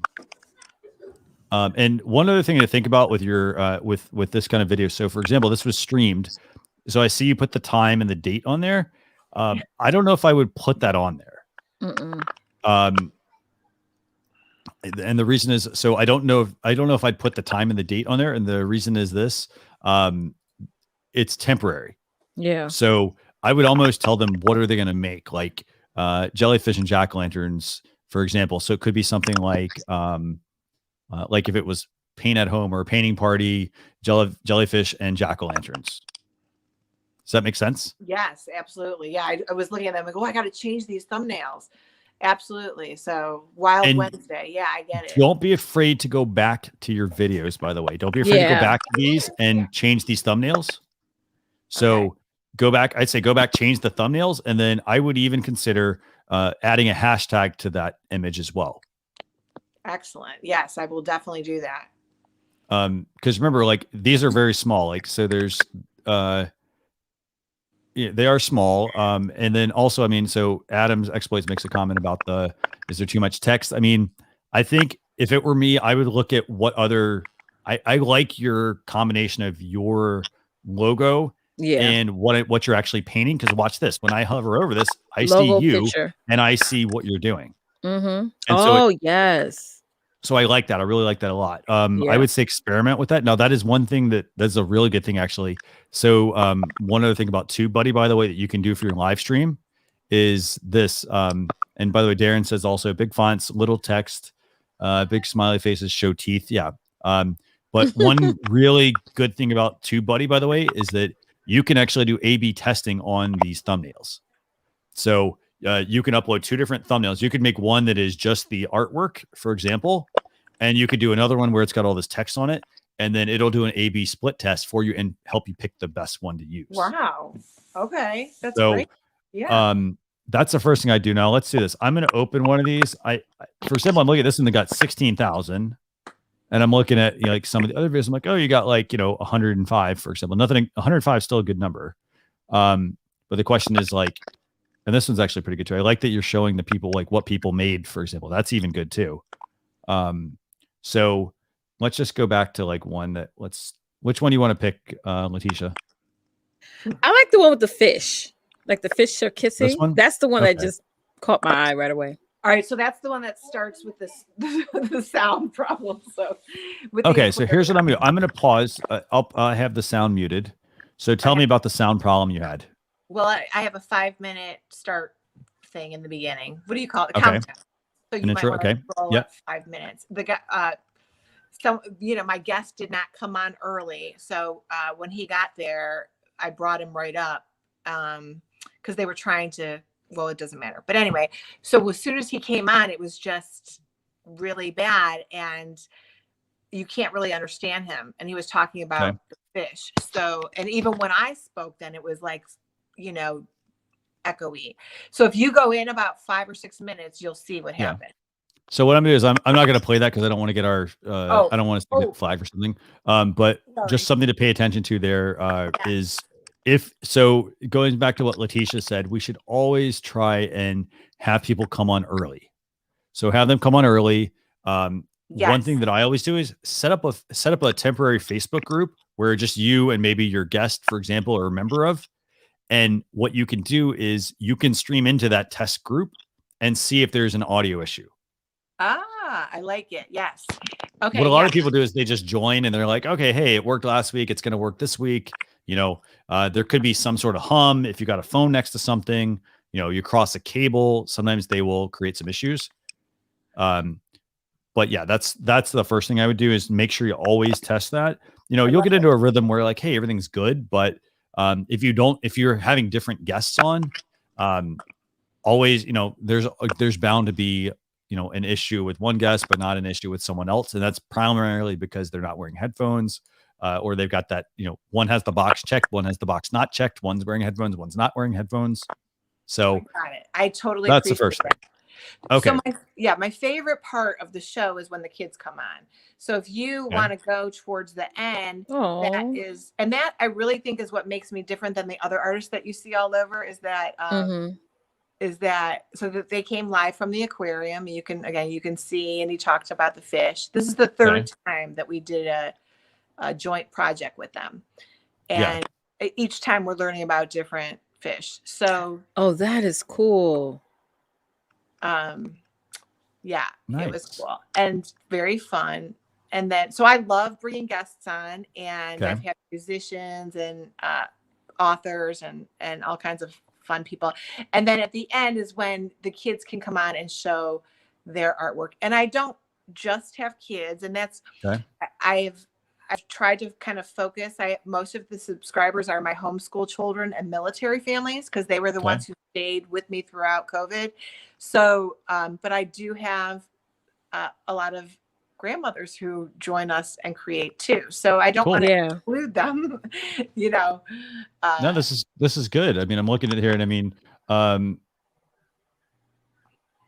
just looking here. So like, okay, so about 8 to 10 minutes in. Okay, so you switch to your view. Okay, let's see. So you switch to your view. Now it's you painting. Okay, awesome. Yeah. This is cool. Very cool. So do you have anybody that helps you? Like, for example, if you get comments, do you have anyone that, you know, can help you manage some of that? Because I knew I was going to have a big group. So my nephew was at his house working the comments and stuff like that. Oh, that's good. So we do that. Let me just fast forward through this. Okay, great. You do your painting. Awesome. Okay. So then, okay, you get finished. Let me see what time. Okay. So, okay, this is good. Okay. So you get people to show what they made. This is good. No, this is really good. Mm-hmm. Okay. So one little tip for you on something like this. So you've got Natasha here, like she's made her fish. This is where I would use the full screen option and spotlight her. So kind of just like, for example, I'm going to like, let's say I'm doing a split screen like this, right? Mm-hmm. This is where I would click on her photo or on her video. Sorry. There's a button to solo her layout. And I'd be like, hey, you know, let's have Natasha share this. Does this make sense? Yes. And I think I've done it accidentally a few times and the kids didn't like it. It's almost like, it's like they get camera shy. Well, it's not even that. Imagine like their one-on-one time with their teacher. So when I'm not on with them, they're like, where'd you go? Yeah. So it's almost like their communication with me. I don't think they like it when I'm not there, but I do. I like seeing them big, but I'll definitely try it again.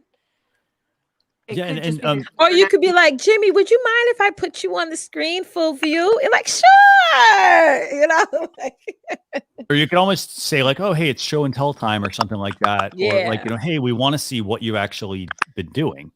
So I would do something like that. And then let me go back this real quick. So you do that. So like, I mean, because this is beautiful artwork you've got that everyone's made. We should make sure we try and show it off if they're open to it. So I think these are all really good. And then, you know, back to some of the points, like, so I think this is really good. And then, you know, I don't know if after this, if you've planned anything out, if you're like, this is what we're going to make next week. I think that might be what this is. Do you have that or no? Yeah, I do. I think that's what I was holding up the penguin. Yes. That's good. So I'd say like, if you're done with that one, then you need to be building to the next show. Hey guys, you know, thanks a lot for joining us for, this week's paint party, for example, if it's once a week or whatever.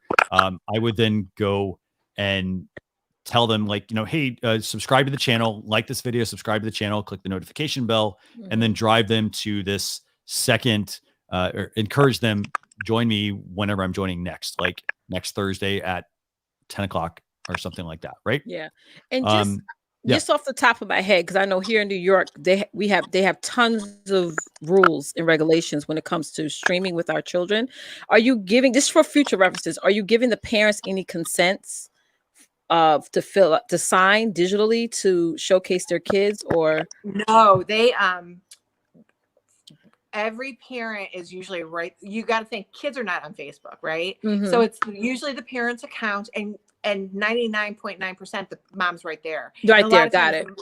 You could see the mom like running the camera. Yeah, I did see her in the background. Yeah. Usually they don't want to come on, but I have again in a year the kids love coming on camera and the mothers don't.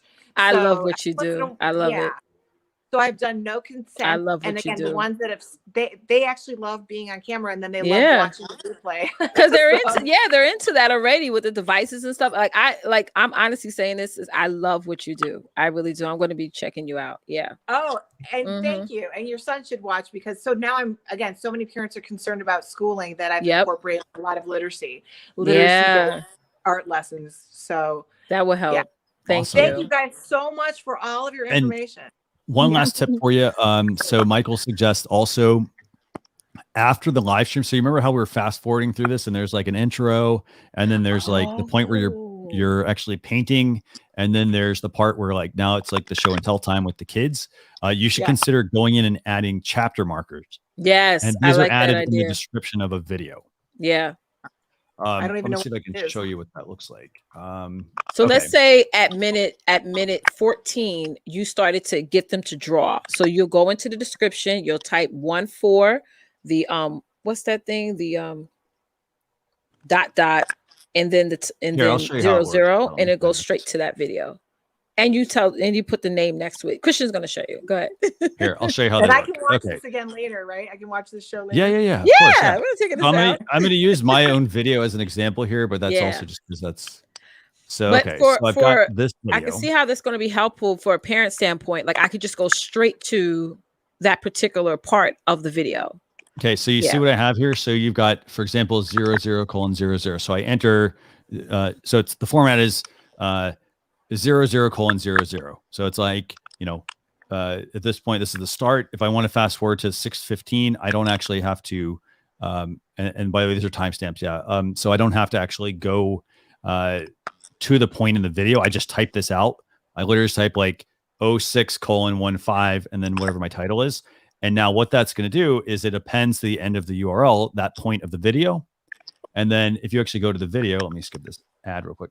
So as you can see here, look at this. So this is what happens. You see how you can see how these are adding to different points. That's essentially what it's doing. It's making like essentially a chapter marker for a video. So you I have a question though, Christian. When you when your channel is finally monetized, does YouTube decide to put the ad in the middle of those pins? Have you seen them do that? You can actually put those in. So if there's a monetization option, there's a way to say they're called ad breaks. So you can add an ad break. Ad breaks, got it. And then that'll allow you the ability to add in, like if you want them at the beginning or the end, or how many ads and whatnot you want in the video. So that's what I would recommend doing. Also, I think Michael makes a really good point on that, to make sure that you go and do that. But do me a favor, send me a private message on Facebook. Yeah. We can chat more. Okay. Thanks so much, you guys. Anytime. Okay. Awesome. Bye. Future Cars. Thank you very much. Yes. You're amazing. Okay. So we're close to the end of the stream. We're not there yet. I like her. I'm going to bring on Future Cars and we're going to talk. Let's see what question Future Cars has. And then don't forget, we are going to do a giveaway at the end of the show as well. So I already have it queued up. Awesome. So let's bring Future Cars in. Future Cars, how you doing? I'm doing well. I'm doing splendid. How are you? I'm fine. Good. So do me a favor. Tell us who you are, what your show is about, and then what questions you have. I just wanted to share a hack that I was watching. This lady called Melanie. Okay. It was about transparent countdowns, and then I was also watching this man called Scotch Fisher. Mm-hmm. Okay. So, so what she did is that she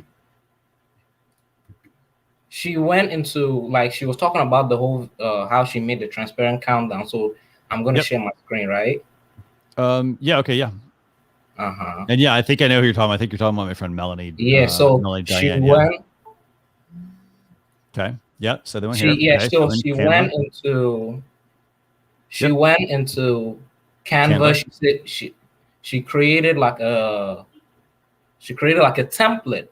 So when I was doing mine, I was like, let me try to do a Zoom virtual background, right? Okay. So I started from the beginning. I went into Canva. I started from there. And then, as you can see, this is what I did. Okay. So when I went into Canva, I put a background. I just followed everything she did on the screen. Yeah. I put a background. I went into elements right over here. Yep. I put movement of shapes. Like I put like a rectangle and like something movement. Okay. And then I downloaded it as a video. Okay. I downloaded it as a video. So now I went into Scott. What's his name again? Scott Fisher. Not sure. Yeah, not sure. Yeah. And then I went. I was looking at his video. He said there's a way to put a countdown in StreamYard. I mean in OBS. Right. Yeah. So I did that process. So now let me share my screen real quick. Let me share my screen real quick. So now we are in OBS. So now when you have downloaded the video from Canva, you're gonna probably come to the ad scene. you take the media source. So let me just go ahead. I know some people cannot see it, but let me try. Let me take what I did. Yeah. Okay. You know? Okay. Got it. Okay. Yeah. So what you're basically doing. So by the way, what he's doing is he is he's doing this in OBS, and then he's going to bring it into StreamYard, I think, right? Mm-hmm. Yeah. So now I was on his channel, and he said there's a way to do that. Now let me show everyone what I did. So what I did was that I went into this upper section and I clicked tools. Yeah. Okay. I clicked tools, and then there's something called output timer. I didn't touch that because he said we shouldn't. And then I went into script. Script is below output timer. Now, for this countdown to work, you have to be able to have text. For example, let me have like a text. Let me say this show is about to begin, right? Okay. This show is about to begin. Okay. Now, for this countdown to really work, the order of the scenes have to be correct. Your video capture has to be like at the bottom, right? The video capture has to be like the last one on the scene, and then you have the media source in between, and then you have the text. Okay. I'm just going to rescale it a little bit. Let me see. Transform. Fit the screen. There we go. So now we're going to go back to that tools. We're going to go to script. We're going to go to script. Now, when you click on script, script is going to pop up this window, this little window. Okay. Yeah. He said we should click on the plus. Okay. And it's going to prompt us to this window, this another window that is saying countdown. It's going to be written countdown.lua. Can you guys see that? Yeah. Okay. So now I'm going to click on it. Now this countdown is going to be able to give you like 1 hour, 2 hours. If you want if you're going to make like a show and it's not going to be for like another 1 day or 2 days, and you don't want to be paying subscriptions, because I also watch you guys video from wave.video where you can able to make a countdown and all that. But how do you want to be able to be doing all that kind of things where I will be paying a subscription just to add my time? So for this countdown to work, you have to have text. If you don't have text, there is no way it's going to work. Okay. So as you can see, there's duration and there's minutes. So now, for example, let me just put 2 minutes, right? And then you go where they say text source. Yeah. And then you see there's a drop down which says text.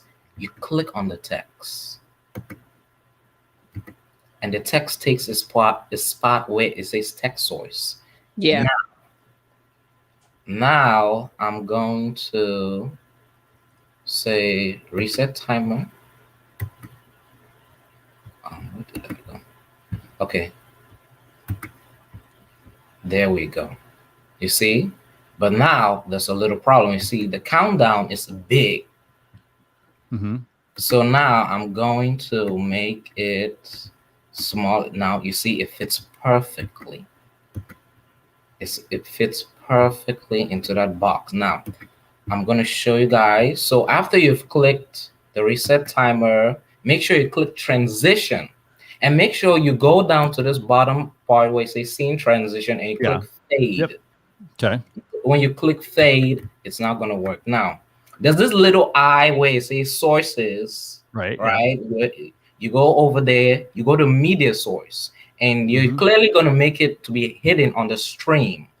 And then you're also going to make it, you're going to go to that text, and you're going to also hide it from the stream. Now here comes the transition. This is what Melanie did. For her, she probably just went and did like, she went to Canva, she cropped out the videos. I was watching the video again. She cropped the video. She did all this kind of hacks. And I also knew that live streaming pros, you have to go pay for the countdown and all that. Right. Yeah.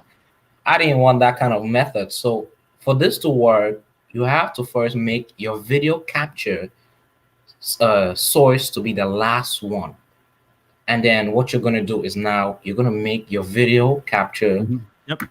You're going to make a transition, and then you're going to go back to the media source and text. And you're going to unhide it from the stream. Right. There we go.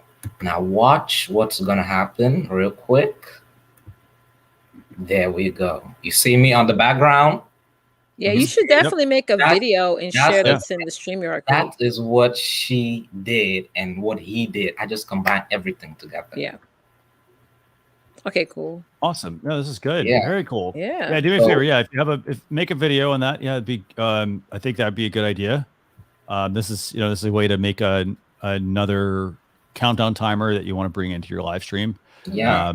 So this one's using OBS, bringing it back into StreamYard, so you could do that very easily. But no, I appreciate the StreamYard. You would just start the virtual camera and all those kind of things. Even Michael Daniels was on that live stream. Right. Exactly. Yeah. I'd say this. I mean, yeah, like again, I mean, don't complicate your streams, everyone. Like you can easily do this to if you're like, hey, I want a countdown timer, this is one option. I also have some that we can that we have in the StreamYard dashboard, like the ones that we saw at the beginning of the show. We can put those up as well. I mean, there's the thing is, you don't want to complicate the live stream. That's the key thing here. So you can go that route, you can go with the other one. It really depends on what you're looking to do. Remember, I mean, it's not like you're putting a lot of time in for not a lot of you're putting a lot of time and a lot of effort into something that's going to be viewed maybe for 15 to 30 seconds at the most. But it really depends on what your stream's about. So yeah, I appreciate you sharing that though. Thank you. Do. That was very good. But I have a question, right? So I'm looking into light to be going to be using StreamYard, and the lights in my house are not enough. I want to be I like my skin color to be really shown. Sometimes I'm forced to go into the video capture and use all those kind of things. So what do you recommend? Because I didn't want those big camera, those big lights that Leticia has all over the place, not to be I wanted something small, something I could just put on the camera and I'm able to be seen. My tone of my skin can be seen. Yeah. Well, what I have is a simple ring light. Yeah, what I have is a simple ring light. It's just it goes over it's up and it goes like this, a little bit over me. And that just brings the lighting down. And being the fact that we're people of color, it's good to get the orange shading. Exactly. Because then that will frame out our face a little bit. And that's simple setup with that. Yep.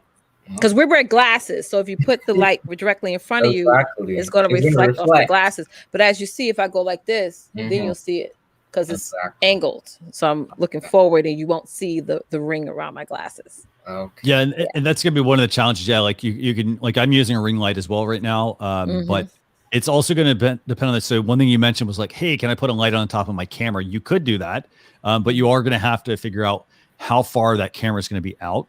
So, for example. You don't want it too bright. So you may want to use an Elgato, they make a key light. It's a really good light. It's very small as well, so it doesn't actually take up a ton of space. So because heat dissipation is also really important for lights.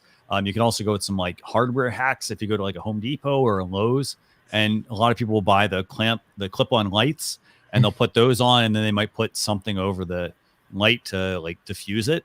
Yeah, I started with a clip-on light. Yeah. That's what I started with. There's lots of options. I mean, but really, it's going to come down to budget. I mean, they're super small ones, but you have to remember, if you're going to use a super small light, it's going to have enough lumens to put enough light out. And if you don't have enough light, if it's not strong enough light, then it's really not going to do much of anything. So you kind of have to look at your space as well that you're working in. For example, right now we're seeing your computer screen, I think, in your glasses. So it might mean, that might mean hey, I need to, if I have a second monitor, I lower my computer screen. Do what? Sometimes I don't use the glasses. Yeah. So adjusting that, or the other thing is also changing the placement of the lights as well. Yeah. So you could put move the lights up and then angle them at different angles instead of having them come in directly into your glasses. By the way, we did talk about that actually also on Learn with StreamYard yesterday. Yeah. Actually, yesterday, yeah. We talked about camera positioning.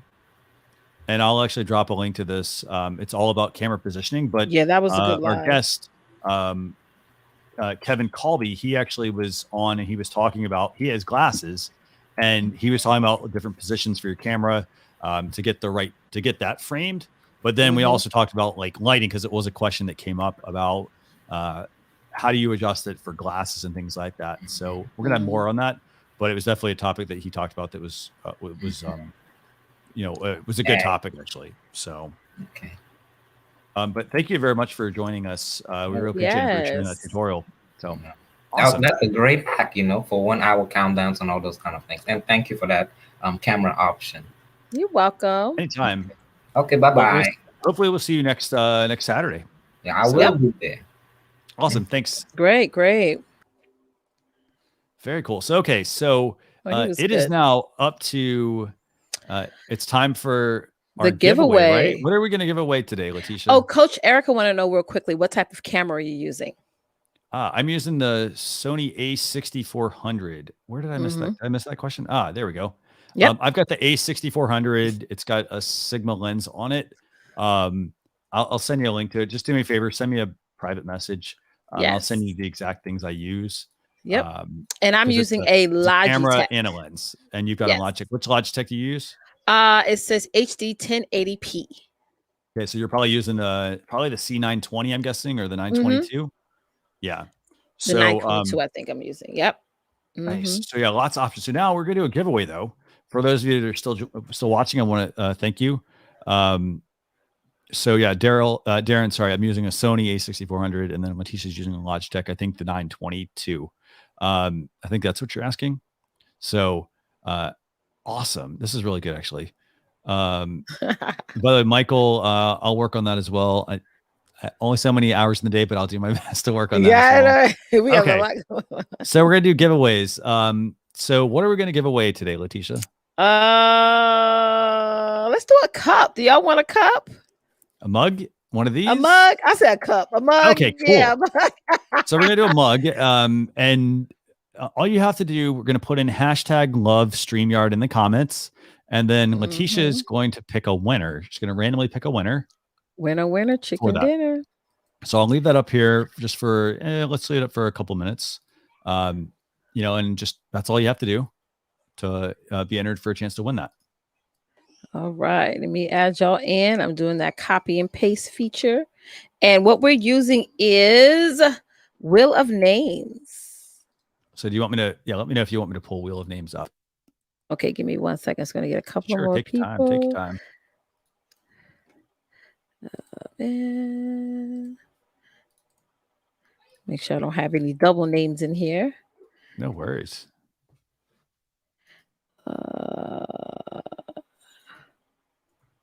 We got Adam. Oh, y'all are popping up out of nowhere. Oh, this is good. This is very good. No. I love it.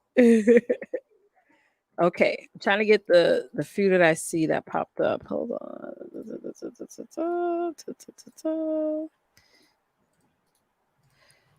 Okay, so I'm going to leave that up. And then while we're doing that, Darren says, do it by elimination. Yeah, that is another idea. What? Yeah, we could do that. So, we're going to use Wheel of Names. Leticia's going to pull up her, she's going to pull up her Wheel of Names here, and we'll have it spin here in a few minutes. Mm-hmm. Awesome. All right, I'm going to pull it up right now at the last couple. But some of y'all put that in earlier in the broadcast, so that helped out a lot. Yeah. Okay, so here we go. Okay, so let me know when you got Wheel of Names pulled up, and then I will pull it up. All Darren right. Darren says, hey, if we bring him up, he'll run the Wheel of Names for us. Oh, good. That'd be cool. Yeah. How about this, Darren? Can you do next week's? Yeah, do next week. We'll let you pull next week. Okay, That'd cool. Be perfect. Okay, so I'm going to pull up the Wheel of Names, and this is what is this? What's the website you're using? What's it called? Wheelofnames.com. Okay, so wheelofnames.com. Okay, fantastic.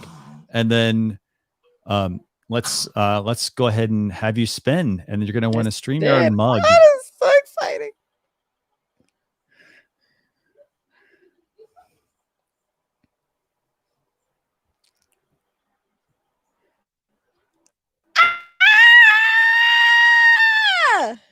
Who's our winner? Remy. Okay, cool. Remy, we've got a StreamYard mug for you. Do me a favor, just send me a private chat with your information, and I will get that mug sent out to you. Wow, that's cool. This will be pretty awesome. Yeah. So congrats. And yeah, I mean, this has been a really good show, by the way. So lots of really good questions. I learned a lot. Yeah, Adam, yeah, I mean, as far as there is a difference between the 6400 and 6100, but like part of it's that it streams in it does do 4K, the other one doesn't. But yeah, but for live streaming, if you're just using it for live streaming, you don't necessarily need 4K at the moment. But yeah, no, congrats, Remy, on winning a mug. So this has been really good. I mean, so I just want to, I'll send this out. Just shoot me a private message.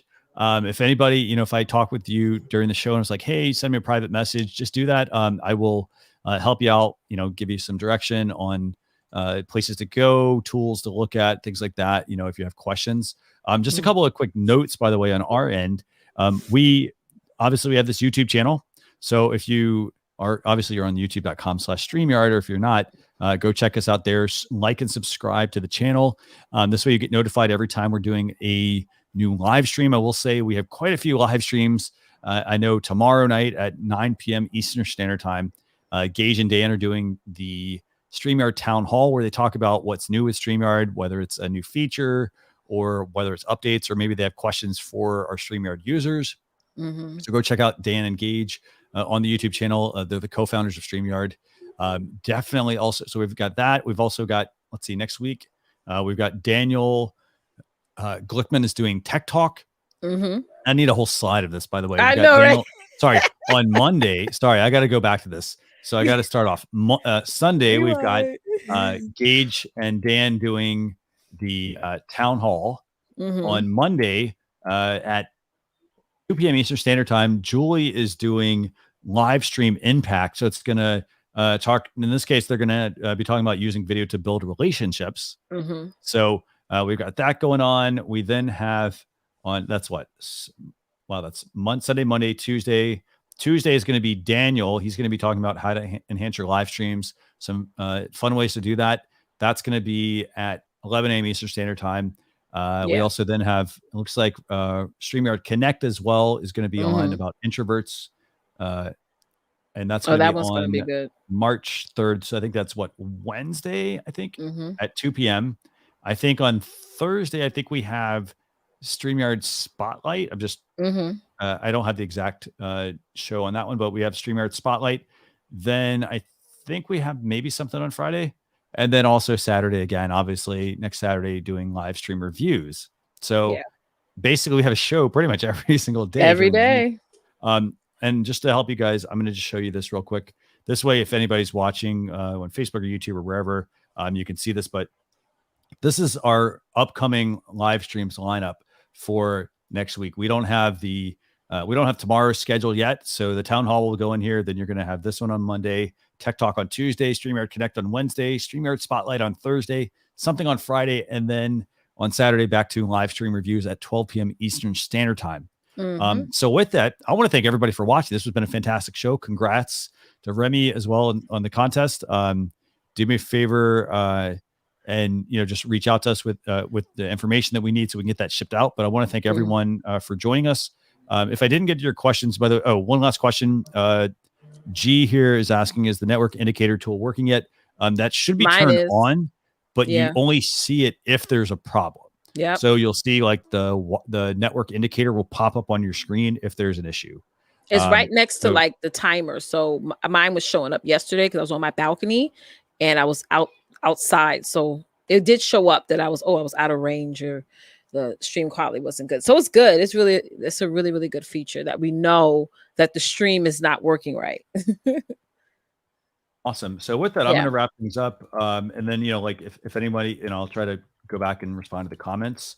Adam, by the way, just sent you my Facebook Messenger. Just send me a message there. But thanks a lot, everyone. We will see you all next Saturday, 12 p.m. Eastern Standard Time, 12 p.m. Eastern Standard Time, youtube.com, on the StreamYard channel, and also in the Facebook group. And that's at facebook.com/groups/StreamYard community as well, if you want to go tune in there. But thanks a lot for tuning in. Absolute pleasure, and happy live streaming. Yes. Thanks, everyone. Bye.